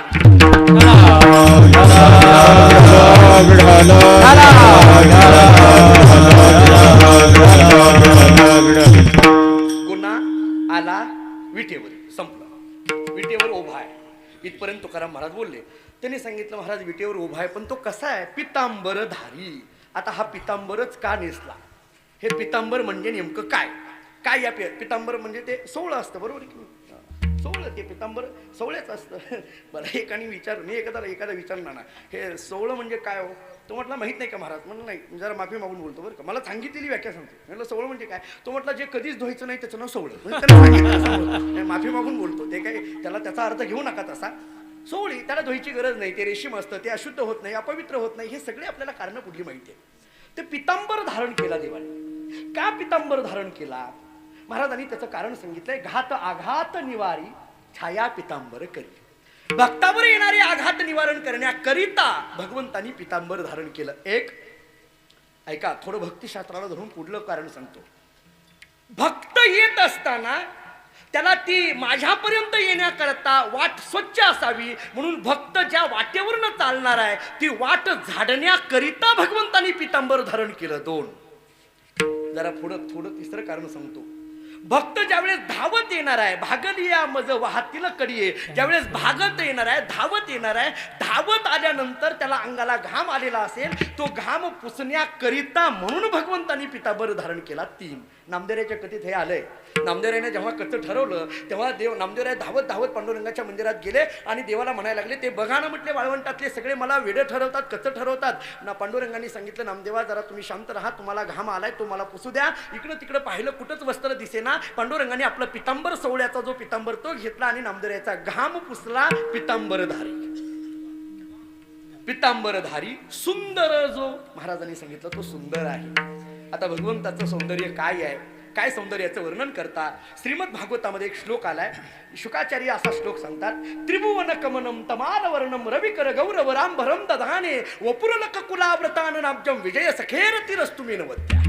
एकनाथी भागवत आम्हाला असं सांगताय, श्रीकृष्णाची या सौंदर्या पुढे लक्ष्मी फुलोनी झाली वेडे, मदन पोटा आले बापुडे ते तर कोणीकडे चंद्र.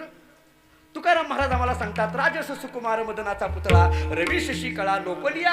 श्रीकृष्णाची या सौंदर्य मदन पोटा आले बापुडे. मी जरा एक भक्तिशास्त्राला धरून वाक्य सांगतो. भगवान परमात्मा सौंदर्यवान आहे असं म्हणण्याच्या ऐवजी, देव सुंदर आहे असं म्हणण्याच्या ऐवजी, देव आहे म्हणूनच सौंदर्य आहे असं म्हणा. रूप साबळे सुकुमार, रूप साबळे सुकुमार,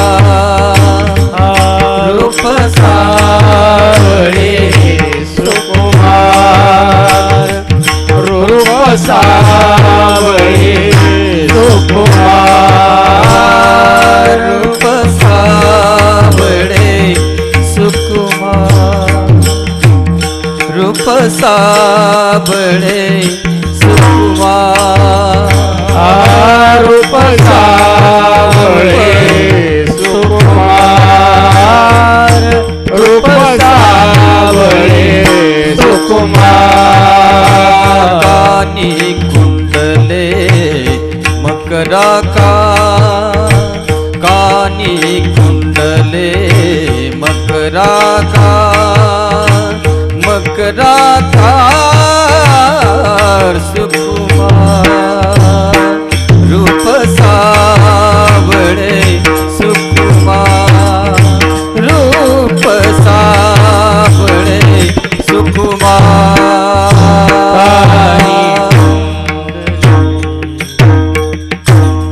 जगद्गुरु श्री संत तुकोबारा सांगू लागले तो परमात्मा सुंदर आहे. गुन्हा आला विटेवरी पितांबरधारी असलेला परमात्मा सुंदर जो तुकाराम महाराजांनी सांगितलं तो सुंदर आहे.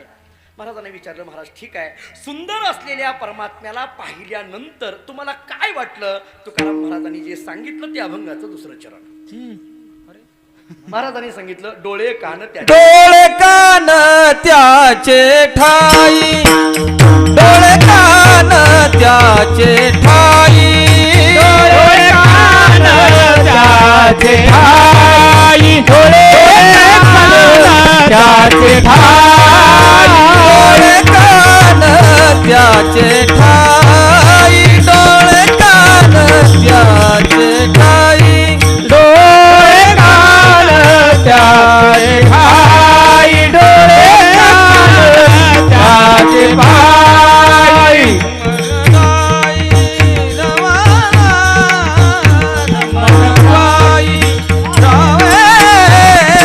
डोळे कान त्याचे ठाई डोळे कान त्याचे ठाई मन पाई राहे मन पाई राहे डोळे कान त्याचे पाई डोळे कान त्याचे पाई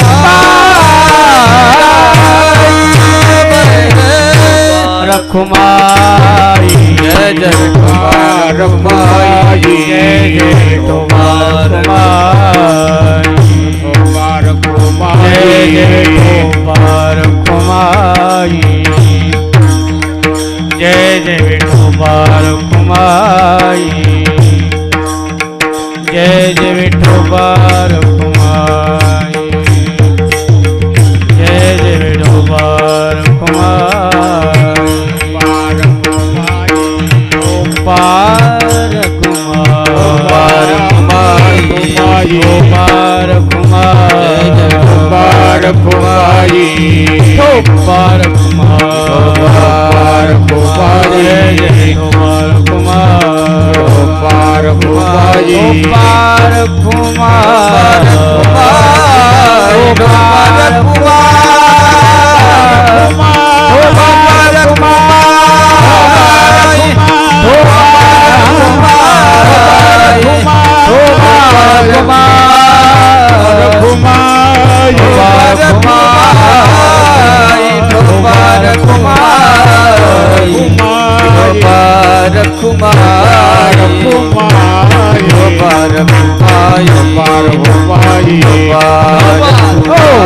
कुमार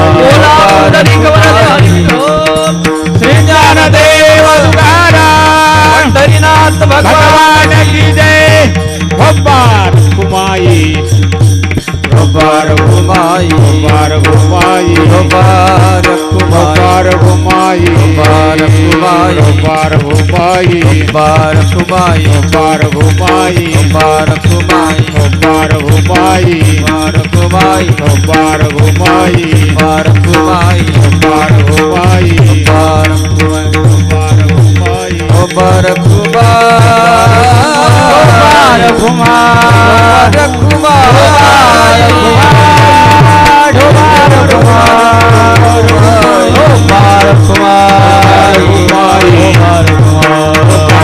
बोला पुंडलिक वरविहारी टाळी टाळी टाळी हो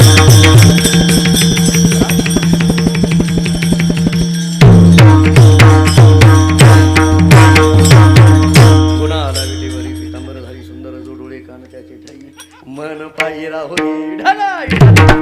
विठ्ठल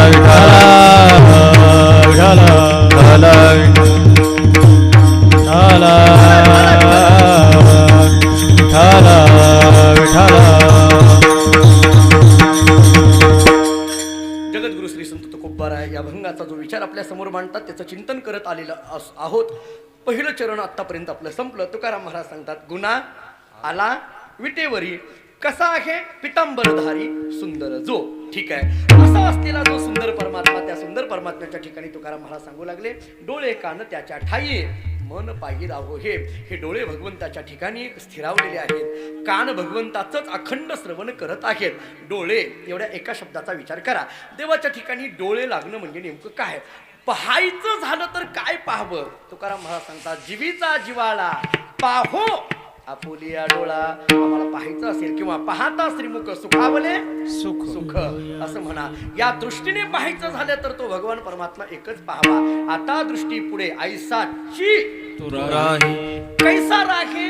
भगवंताला पाहिल्यानंतर भगवंताचं महत्व कळतं. महाराज ऐका, गंमत अशी आहे, व्यवहार असा सांगितला जातो, ज्या व्यक्तीला आपण पाहत नाही किंवा ज्या व्यक्तीचं महत्व आम्हाला कळत नाही तोपर्यंत, ती व्यक्ती पाहत नाही तोपर्यंत त्या व्यक्तीचं महत्व आम्हाला कळत नाही. साधा माझा मुद्दा ऐका, देव पाहिल्यानंतर कळतो देव कसा आहे. मला वाटतं सुंदर ते ध्यान हा अभंग जर वाचला ऐकला तर देव कसा आहे हे सगळं कळून जाईल. महाराज, देव कसा आहे हे सगळं कळून जाईल. अगदी सुंदर ते ध्यानापासून अगदी शेवटच्या चरणापर्यंत या. काय आहे देवाचं स्वरूप? अगदी मकर कुंडला असेल, तुळशीहारा असेल, सगळ्या गोष्टी आम्हाला पाहायला सापडतात. अगदी देह पाहिल्याबरोबर देह भाव हरपला तुझं पाहता असा शब्द वापरला. काय ते रूप असेल? मग पाहिल्याबरोबर देह भाव हरपतो म्हणजे रूप कसं असेल? असं सांगतात की ते सनत कुमाराधिक त्या ब्रह्मदेवाकडे गेले आणि तिथं बोलत असताना तेवढ्यामध्ये भगवान परमात्मा आले. भगवान परमात्मा आल्याबरोबर सगळे देवाधिक उठले आणि उभा राहून नमस्कार केला.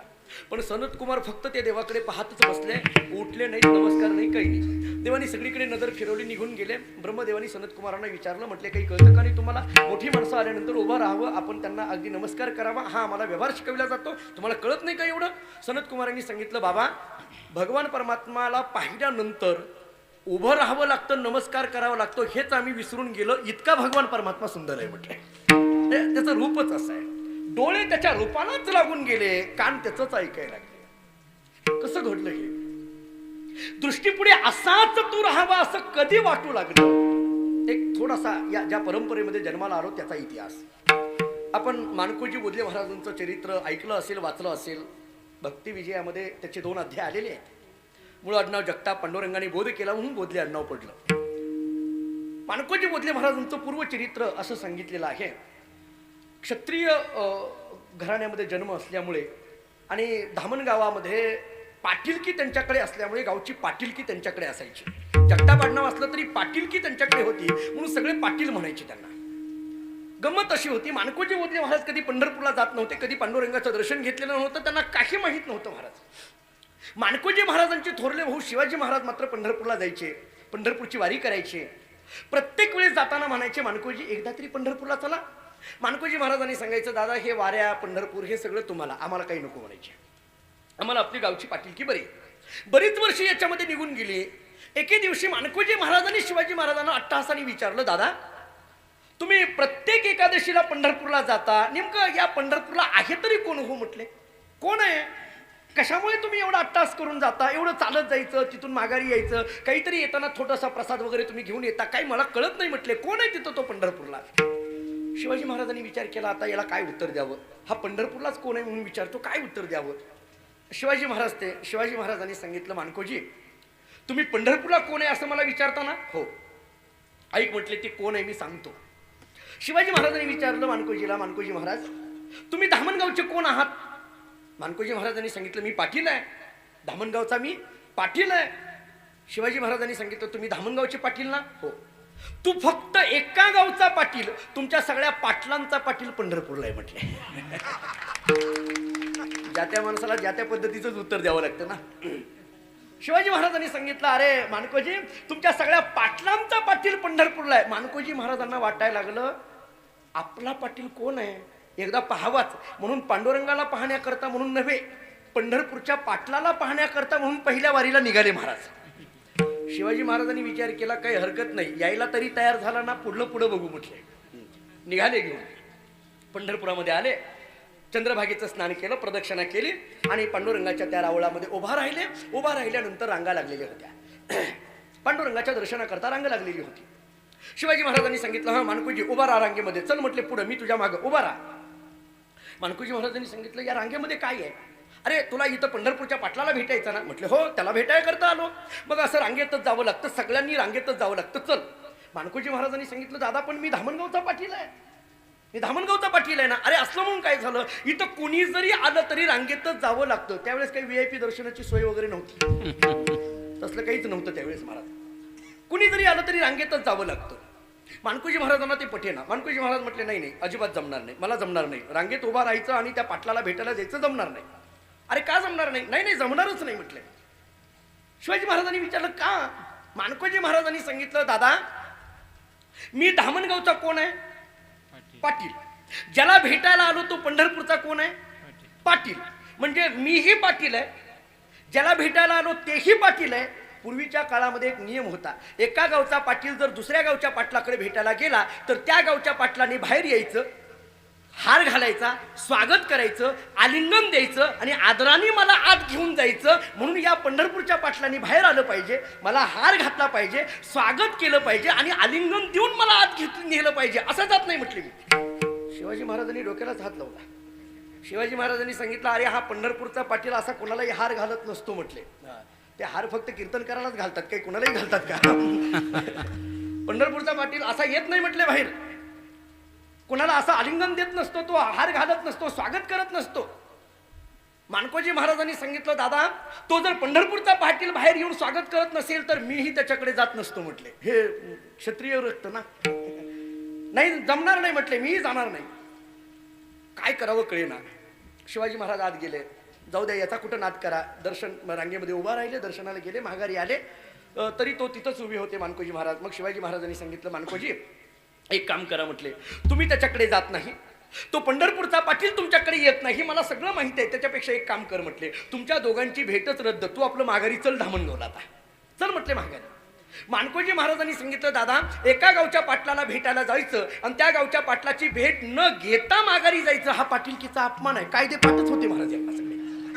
हे मी जरा पूर्वीच्या पाटीलकीचं बोलतोय, आताच नाहीये, आता सगळं आता अवघड आहे सगळं. शिवाजी महाराजांनी डोक्याला हात लावला. शिवाजी महाराज विचार करायला लागले, अरे असं कसं काय? नाही म्हटलं, अजिबात जमणार नाही. मानकोजी महाराजांनी वाक्य सांगितलं, दादा जोपर्यंत हा पंढरपूरचा पाटील बाहेर येत नाही, मला आलिंगन देत नाही, माझं स्वागत करीत नाही, तोपर्यंत हा मानकोजी पाटील धामणगावला सुद्धा येत नाही. याला भक्तीतला निश्चय म्हणा, निश्चयाचे बळ. एक दिवस, 2 दिवस, 3 दिवस 3 रात्री संपल्या महाराज. 3 दिवस संपले, 3 रात्री संपल्या. वैशाख वद्य द्वितीयेचा दिवस उजडला. परवा दिवशी तो दिवस आहे. आमच्या परंपरेमध्ये त्या दिवसाला फार महत्व आहे. वैशाख वद्य द्वितीयेचा दिवस. त्या दिवशी मध्यरात्री भगवान परमात्मा विटेवरनं खाली उतरले. रावळामध्ये उभ्या असलेल्या, गरुड खांबाजवळ उभ्या असलेल्या त्या पंढरपूरच्या पाटलाजवळ गेले आणि विठेवरचा पांडुरंग परमात्मा दोन्ही हात जोडतोय आणि म्हणतोय, हे धामणगावच्या पाटला, हा पंढरपूरचा पाटील तुझ्या स्वागता करता आलाय, डोळे तरी उघड, याच्या स्वागताचा स्वीकार तरी कर. मानकोजी महाराजांनी डोळे उघडले. डोळे उघडल्यानंतर पाहिलं, सुंदर ते ध्यान उभे विटेवरी, समचरण दृष्टी विटेवरी साजरी. तो परमात्मा दिसू लागला, सगुण परमात्मा दिसू लागला. जवळची सगळी शस्त्र मानकोजी महाराजांनी पांडुरंगाच्या चरणावर समर्पित केली आणि सांगितलं, देवा उगीच आतापर्यंत मी तुझ्याबद्दल अहंकार बाळगून होतो, आतापासून मात्र माझा सगळा देह भाव संपलेला आहे. आता इथून पुढं तू माझ्या बरोबर पंढरपूरला आला पाहिजे, कारण डोळे कान मन तुझ्या पायाजवळ स्थिर झालंय. विठाला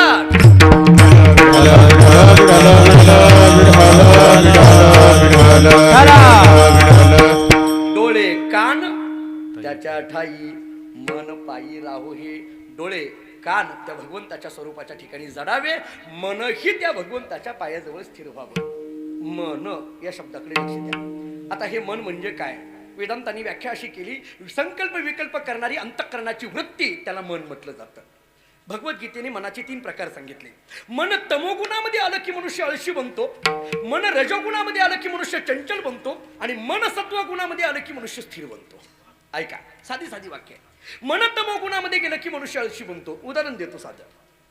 मन तमोगुणात गेलं की आळशी बनतो. एखाद्याने आळस दिला की ओळखायचं हे मन तमोगुणात गेलंय. एखादा विद्यार्थी समोर बसावा, 5-50 विद्यार्थी असावे आणि शाळेमध्ये गुरुजी असावेत. समोर बसलेला विद्यार्थी पुढं बसून मोठ्याने आळस दिला. गुरुजींनी सांगितलं, तुला कळत नाही का बाकीचे विद्यार्थी कसे शांत बसलेत आणि तू पुढं बसून आळस देतो, कळत नाही तुला? पुढच्या विद्यार्थ्यांनी सांगितलं, गुरुजी सगळ्यालाच आळस आलाय पण ते आळस द्यायला सुद्धा आळस करतात, इतकी आळशी आहेत म्हटली. हे मन तमोगुणामध्ये गेल्यानंतरची स्थिती आहे. मन रजोगुणामध्ये गेलं की मनुष्य चंचल बनतो, गप्प बसत नाही महाराज. इकडं तिकडं पाहतो, काही ना काहीतरी करतो, काही ना काही चंचलता. एखादा विद्यार्थी शाळेतून घरी आला, घरी आल्यानंतर त्याच्याकडे नवीनच पेन्सिल दिसली. वडिलांनी विचारलं, का रे बाबा नवीन पेन्सिल कुठून आणली? तो म्हटला, शाळेतून आणली. कुणाची आणली? मित्राची आणली. कशी आणली? चोरून आणली. का चोरली? मला पाहिजे होती म्हणून चोरली. तुला कितीदा सांगितलं शाळेतली वस्तू चोरायची नाही? मला पाहिजे होती ना. अरे तुला जे पाहिजे ते मला माग. पेन असेल, खोडरबर असेल, पेन्सिल असेल, कागद असेल, पॅड असेल, तुला पाहिजे ते मला माग, मी ऑफिसमधून आणून देतो, पण तू शाळेत चोरी करू नको. मला जळगाव मधल्या ऑफिसर बद्दल बोलायचं नव्हे, हे कंसातलं आहे. मन रजोगुणामध्ये गेलं की मनुष्य चंचल बनतो. दुसरा मुद्दा संपला. आणि मन सत्वगुणामध्ये गेलं की मनुष्य स्थिर बनतो. महाराज सांगतात, डोळे कान त्याच्या ठाई, मन पायी राहो. हे महाराजांना विचारलं, महाराज ठीक आहे, तुम्ही डोळे कान त्याच्या ठिकाणी राहू म्हणता, मन राहावं म्हणता, पण असं मन ज्याच्या ठिकाणी राहावं असा जो परमात्मा, त्या परमात्म्याचं सामर्थ्य काय? महाराज अभंगाच्या 3ऱ्या निवारून जाय माया, निवारून जाय माया, निवारून जाय माया, निवारून जाय माया, निवारून जाय माया, निवारून जाय माया, निवारून जाय माया, निवारून जाय माया, निवारून जाय माया. ऐसी छाया दयाचे, ऐसी छाया दयाचे, डोळे कान त्याचे ठाई, डोळे कान त्याचे ठाई.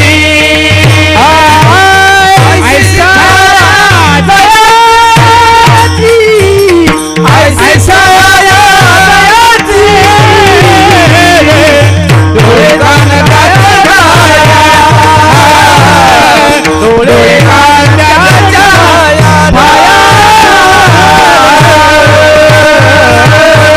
तुकाराम महाराज सांगू लागले, त्या परमात्म्याचं सामर्थ्य असं आहे, निवारोणी जाय माया, ऐशी छाया जयाची. आता ही माया म्हणजे नेमकी काय?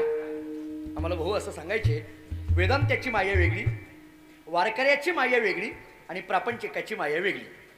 अघटित घटना पटी अशी 6 माया वेदांताची माया आहे. स्वश्रेया स्वविषया 6 माया वेदांताची माया आहे. अनादि अंतवतीच 6 माया, याला वेदांताची माया म्हणा. वेदांताची माया, वारकऱ्याची माया, भगवंतावर असलेलं निस्सीम प्रेम, याला वारकऱ्याची माया म्हणा. आणि प्रापंचिकाची माया, अनात्म संसारावर असलेलं प्रेम, याला प्रापंचिकाची माया म्हणा. काय आहे माया या शब्दाचा विचार? वेदांत शास्त्राने माया शब्दाचा विचार मांडत असताना मायेबद्दल नेमकं काय म्हणावं? सत म्हणावं का असत म्हणावं? काय मायेबद्दल बोलताल? मायेला सत म्हणता येईल का? जर मायेला सत म्हटलं तर ब्रह्म सत्य असं जे आम्हाला सांगितलंय तिथं द्वैतापत्ती येईल, तो सिद्धांत चुकीचा ठरेल. जर एकमेव द्वितीय ब्रह्म आम्हाला अशी श्रुती माता सांगते, ब्रह्म सत्य जगन मिथ्य जीव ब्रह्मैव नापरः असा आम्हाला आचार्यांचा सिद्धांत सांगतोय, आणि आम्ही अशा परिस्थितीमध्ये जर माया सत्य म्हणायला लागलो तर ब्रह्म एक सत्य आणि माया एक सत्य असं 2 सत पदार्थ असताना एक या शब्दाला काही किंमत राहील का? म्हणून मायेला सत म्हणता येणार नाही.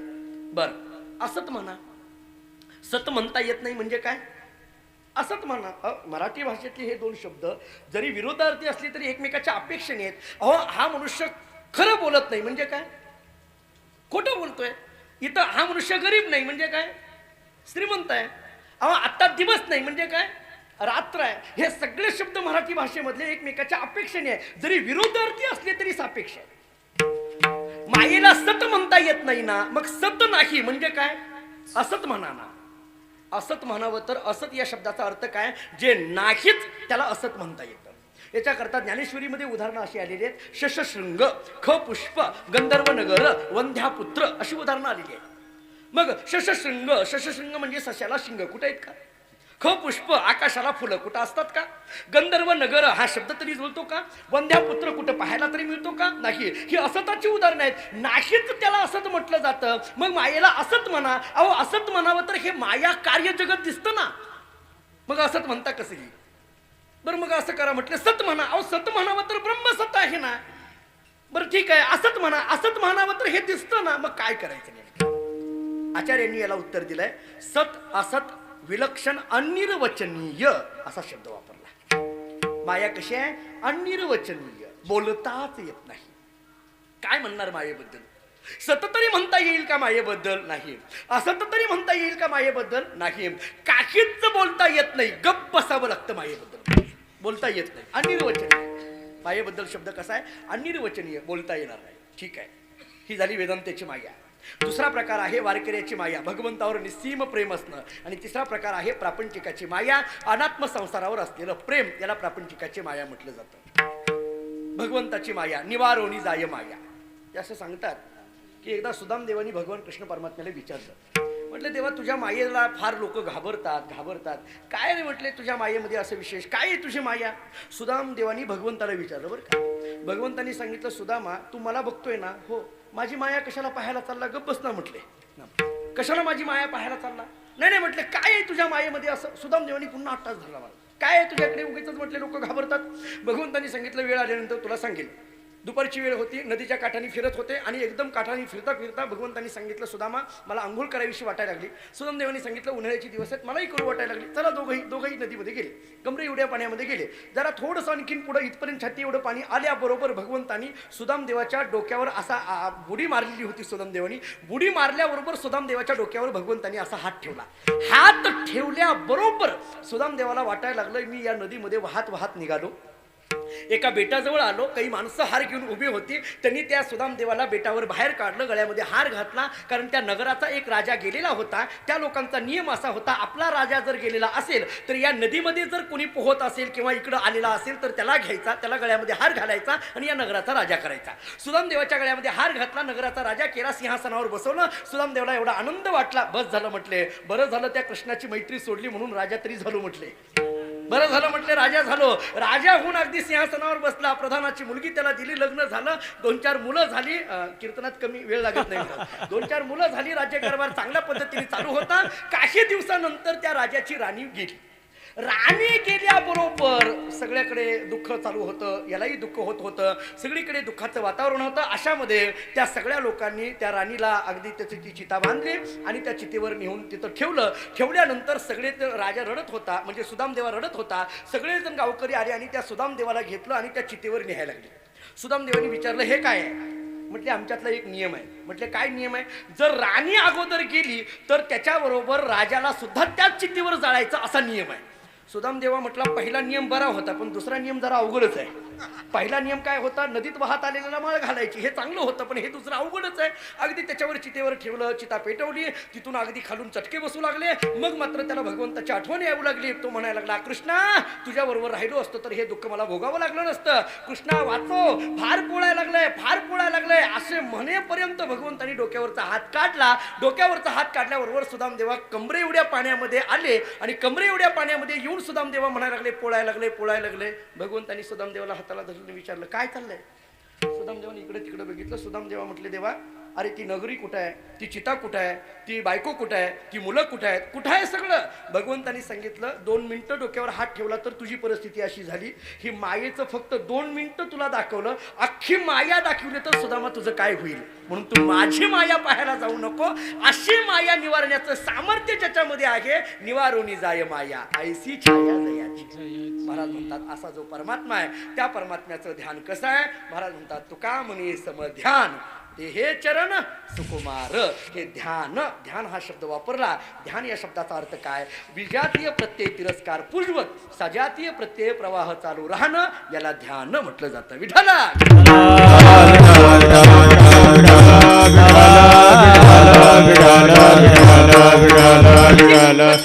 वेगळं, देहानुसार ध्यान वेगळं आणि अहंग्रह ध्यान वेगळं. ध्यानाचे सगळे प्रकार मी सांगत नाही. ध्यान या शब्दाचा अर्थ एवढाच करा, अखंड भगवंताचं चिंतन करणं. पांडुरंग ध्यानी पांडुरंग मनी, जागृती स्वप्नी पांडुरंग, याला ध्यान म्हटलं जातं. ध्यान अखंड आपल्या जीवनामध्ये असावं. त्या कृष्ण चरित्रामध्ये अशी कथा सांगितली जाते की भगवान कृष्ण परमात्मा झोपेत एकदा राधे राधे म्हणायला लागले. रुक्मिणीने विचारलं, झोपेमध्ये कुठं राधे राधे म्हणतात का? काय त्या राधेचा अधिकार आहे सांगा बरं. भगवंतांनी सांगितलं, तुला राधा पाहिजे आहे का? चल वृंदावनामध्ये. यमुनेच्या काठावर गेलं तर राधा तिथंच होती. राधा धावत आली, भगवान कृष्ण परमात्म्याला बिलगली. कडकडून मिठी मारल्याबरोबर रुक्मिणीने विचार केला, दाखवायला आणलं म्हणजे काय? हे दाखवायला आणलं का म्हणजे काय? मला कळे ना तुमचं. भगवंतांनी सांगितलं, सांग म्हटले सांगतो. तिथे एक पाण्याची घागर घेतली आणि भगवंतांनी रुक्मिणीच्या डोक्यावर दिली आणि सांगितलं, रुक्मिणी ही नदीवर एक दोरी बांधलेली आहे, या कडेवरनं त्या कडेवर ही घागर घेऊन जायची. रुक्मिणीने ती घागर घेतली, या कडेवरनं त्या कडेवर निघाली, पण मध्येच घागर घेऊन कलमडली, नदीमध्ये पडली.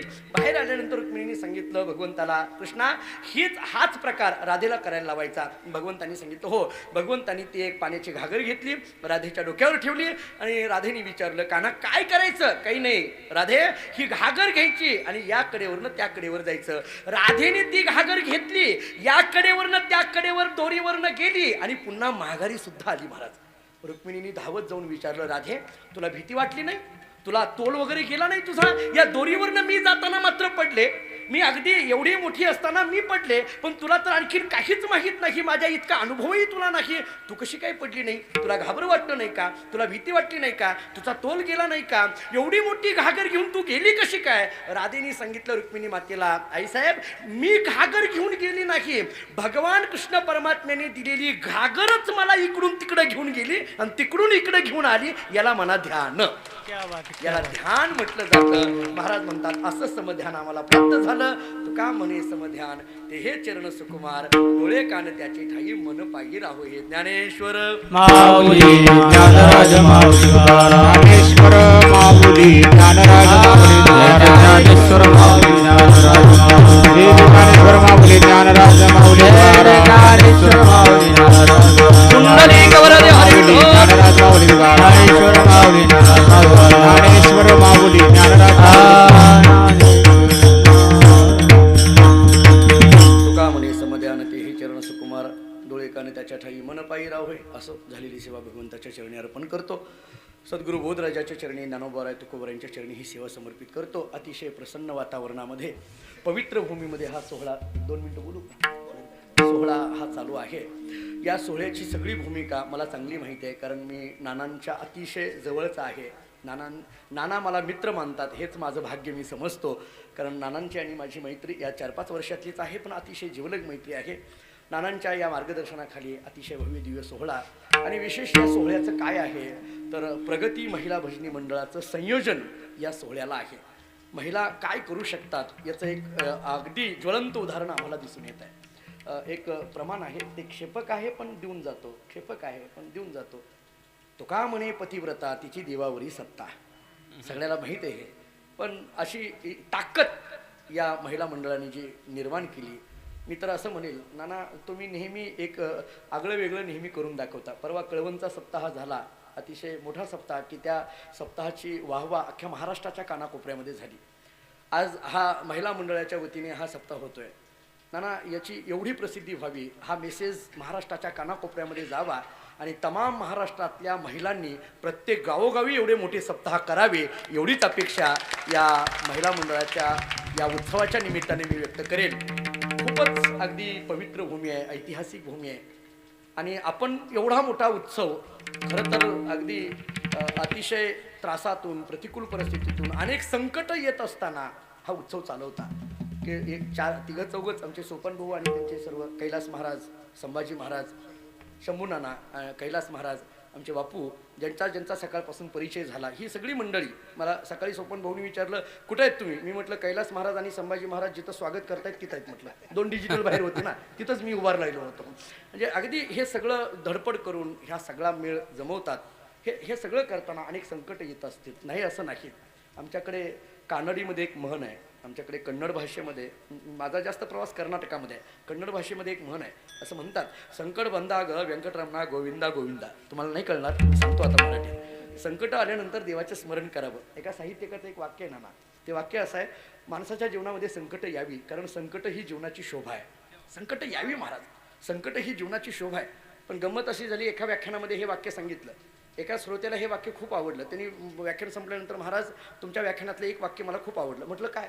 संकट ही जीवनाची शोभा आहे. म्हटलं का? माझ्या बायकोचं नाव शोभा आहे आणि ती मला संकट आहे म्हणून आवडलं. म्हटलं लोक कशी अर्थ लावतात. यांनी जळगावमधलं बोलत नाही. इथं मात्र इथं संकट नाहीच महाराज. इथं हे निसंकट अशा पद्धतीचा उत्सव मोठा चालू आहे.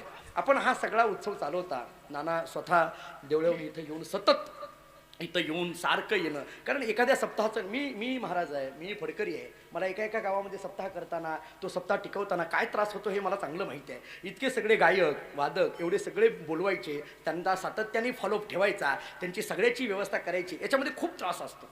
हे काही सोपं काम नाही. आपल्याला जरी वाटत असलं 2 तास बसताना एवढं चांगलं वाटत असलं तरी याच्या नियोजनाकरता खूप त्रास होतो. आमच्या नानांचं असं आहे की स्वतः कितीही दुःख घेतील पण इतरांना सुख देतील. ते स्वामी विवेकानंदांच्या जीवनातला एक दृष्टांत आहे. स्वामीजी ज्यावेळेस परदेशामध्ये निघाल्यानंतर ते स्वामीजी आपल्या आईसाहेबांकडे, म्हणजेच रामकृष्ण परमहंसांच्या पत्नी शारदा देवींकडे दर्शनाकरता गेले. शारदा देवींकडे गेले आणि म्हणू लागले, मला आशीर्वाद द्या, मी अमेरिकेमध्ये चाललोय. शारदा देवी स्वयंपाकघरात काम करत होत्या. त्यांनी सांगितलं स्वामी विवेकानंदांना, त्या नरेंद्रा म्हणायच्या, म्हणजे मूळ नाव नरेंद्रच आहे त्यांचं, बाळ नरेंद्रा, तो चाकू तेवढा पडलाय तो माझ्याकडे दे, मग ते आशीर्वादाचं बोलू म्हटले. नरेंद्र म्हणजे स्वामी विवेकानंदांनी तो चाकू उचलला, पण उचलत असताना तो चाकू आपण उचलतो तो कसा उचलतो, मुठीची बाजू हातात घेतो आणि टोकाची बाजू दुसऱ्याकडे करतो. स्वामी विवेकानंदांनी तसं केलं नाही. ती टोकाची बाजू आपल्या हातात घेतली आणि मुठीची बाजू शारदा देवींकडे केली. ते टोक हातामध्ये असताना रुतत होतं, टोचत होतं, रक्त निघत होतं, पण स्वामीजींनी त्याच्याकडे लक्ष दिलं नाही. ती मुठीची बाजू शारदा देवींकडे केली आणि सांगितलं, आई हा घ्या चाकू. शारदा देवींनी त्या मुठीला हात लावला आणि सांगितलं, बाळ नरेंद्रा, तुला आशीर्वाद देण्याची गरज नाही, कारण जो दुःख स्वतःकडे देतो आणि सुख दुसऱ्याला देतो तोच खऱ्या अर्थाचा धर्मप्रचारक असतो, तोच खऱ्या अर्थाची धर्मसंस्थापना करू शकतो. आदरणीय परमस्नेही आमचे नाना याच क्रायटेरियामध्ये या पठडीत बसणारे आहेत. आपण स्वतः अनेक संकट सोसून, त्रास सोसून एवढं वैभव निर्माण करतात. आमच्यासारख्यांना त्याच्यामध्ये सेवा करण्याचं भाग्य लाभतं. या जळगावच्या भूमीला, या मुक्ताबाईचा परिसर, साने गुरुजींचा हा परिसर आहे म्हणून ऐतिहासिक धार्मिक भूमी म्हणून या जळगावकडे पाहिलं जातं. या भूमीमध्ये सेवा करण्याचं भाग्य मला प्राप्त झालेलं आहे. झालेली सेवा पुनश्च एकदा भगवंताच्या चरणी, जगद्गुरूंच्या चरणी ही सेवा समर्पित करून याच ठिकाणी थांबतो. 1 मिनिटामध्ये फक्त तुकाराम महाराजांचं भजन करा. तुकाराम तुकाराम तुकाराम तुकाराम तुकाराम तुकाराम तुकाराम तुकाराम तुकाराम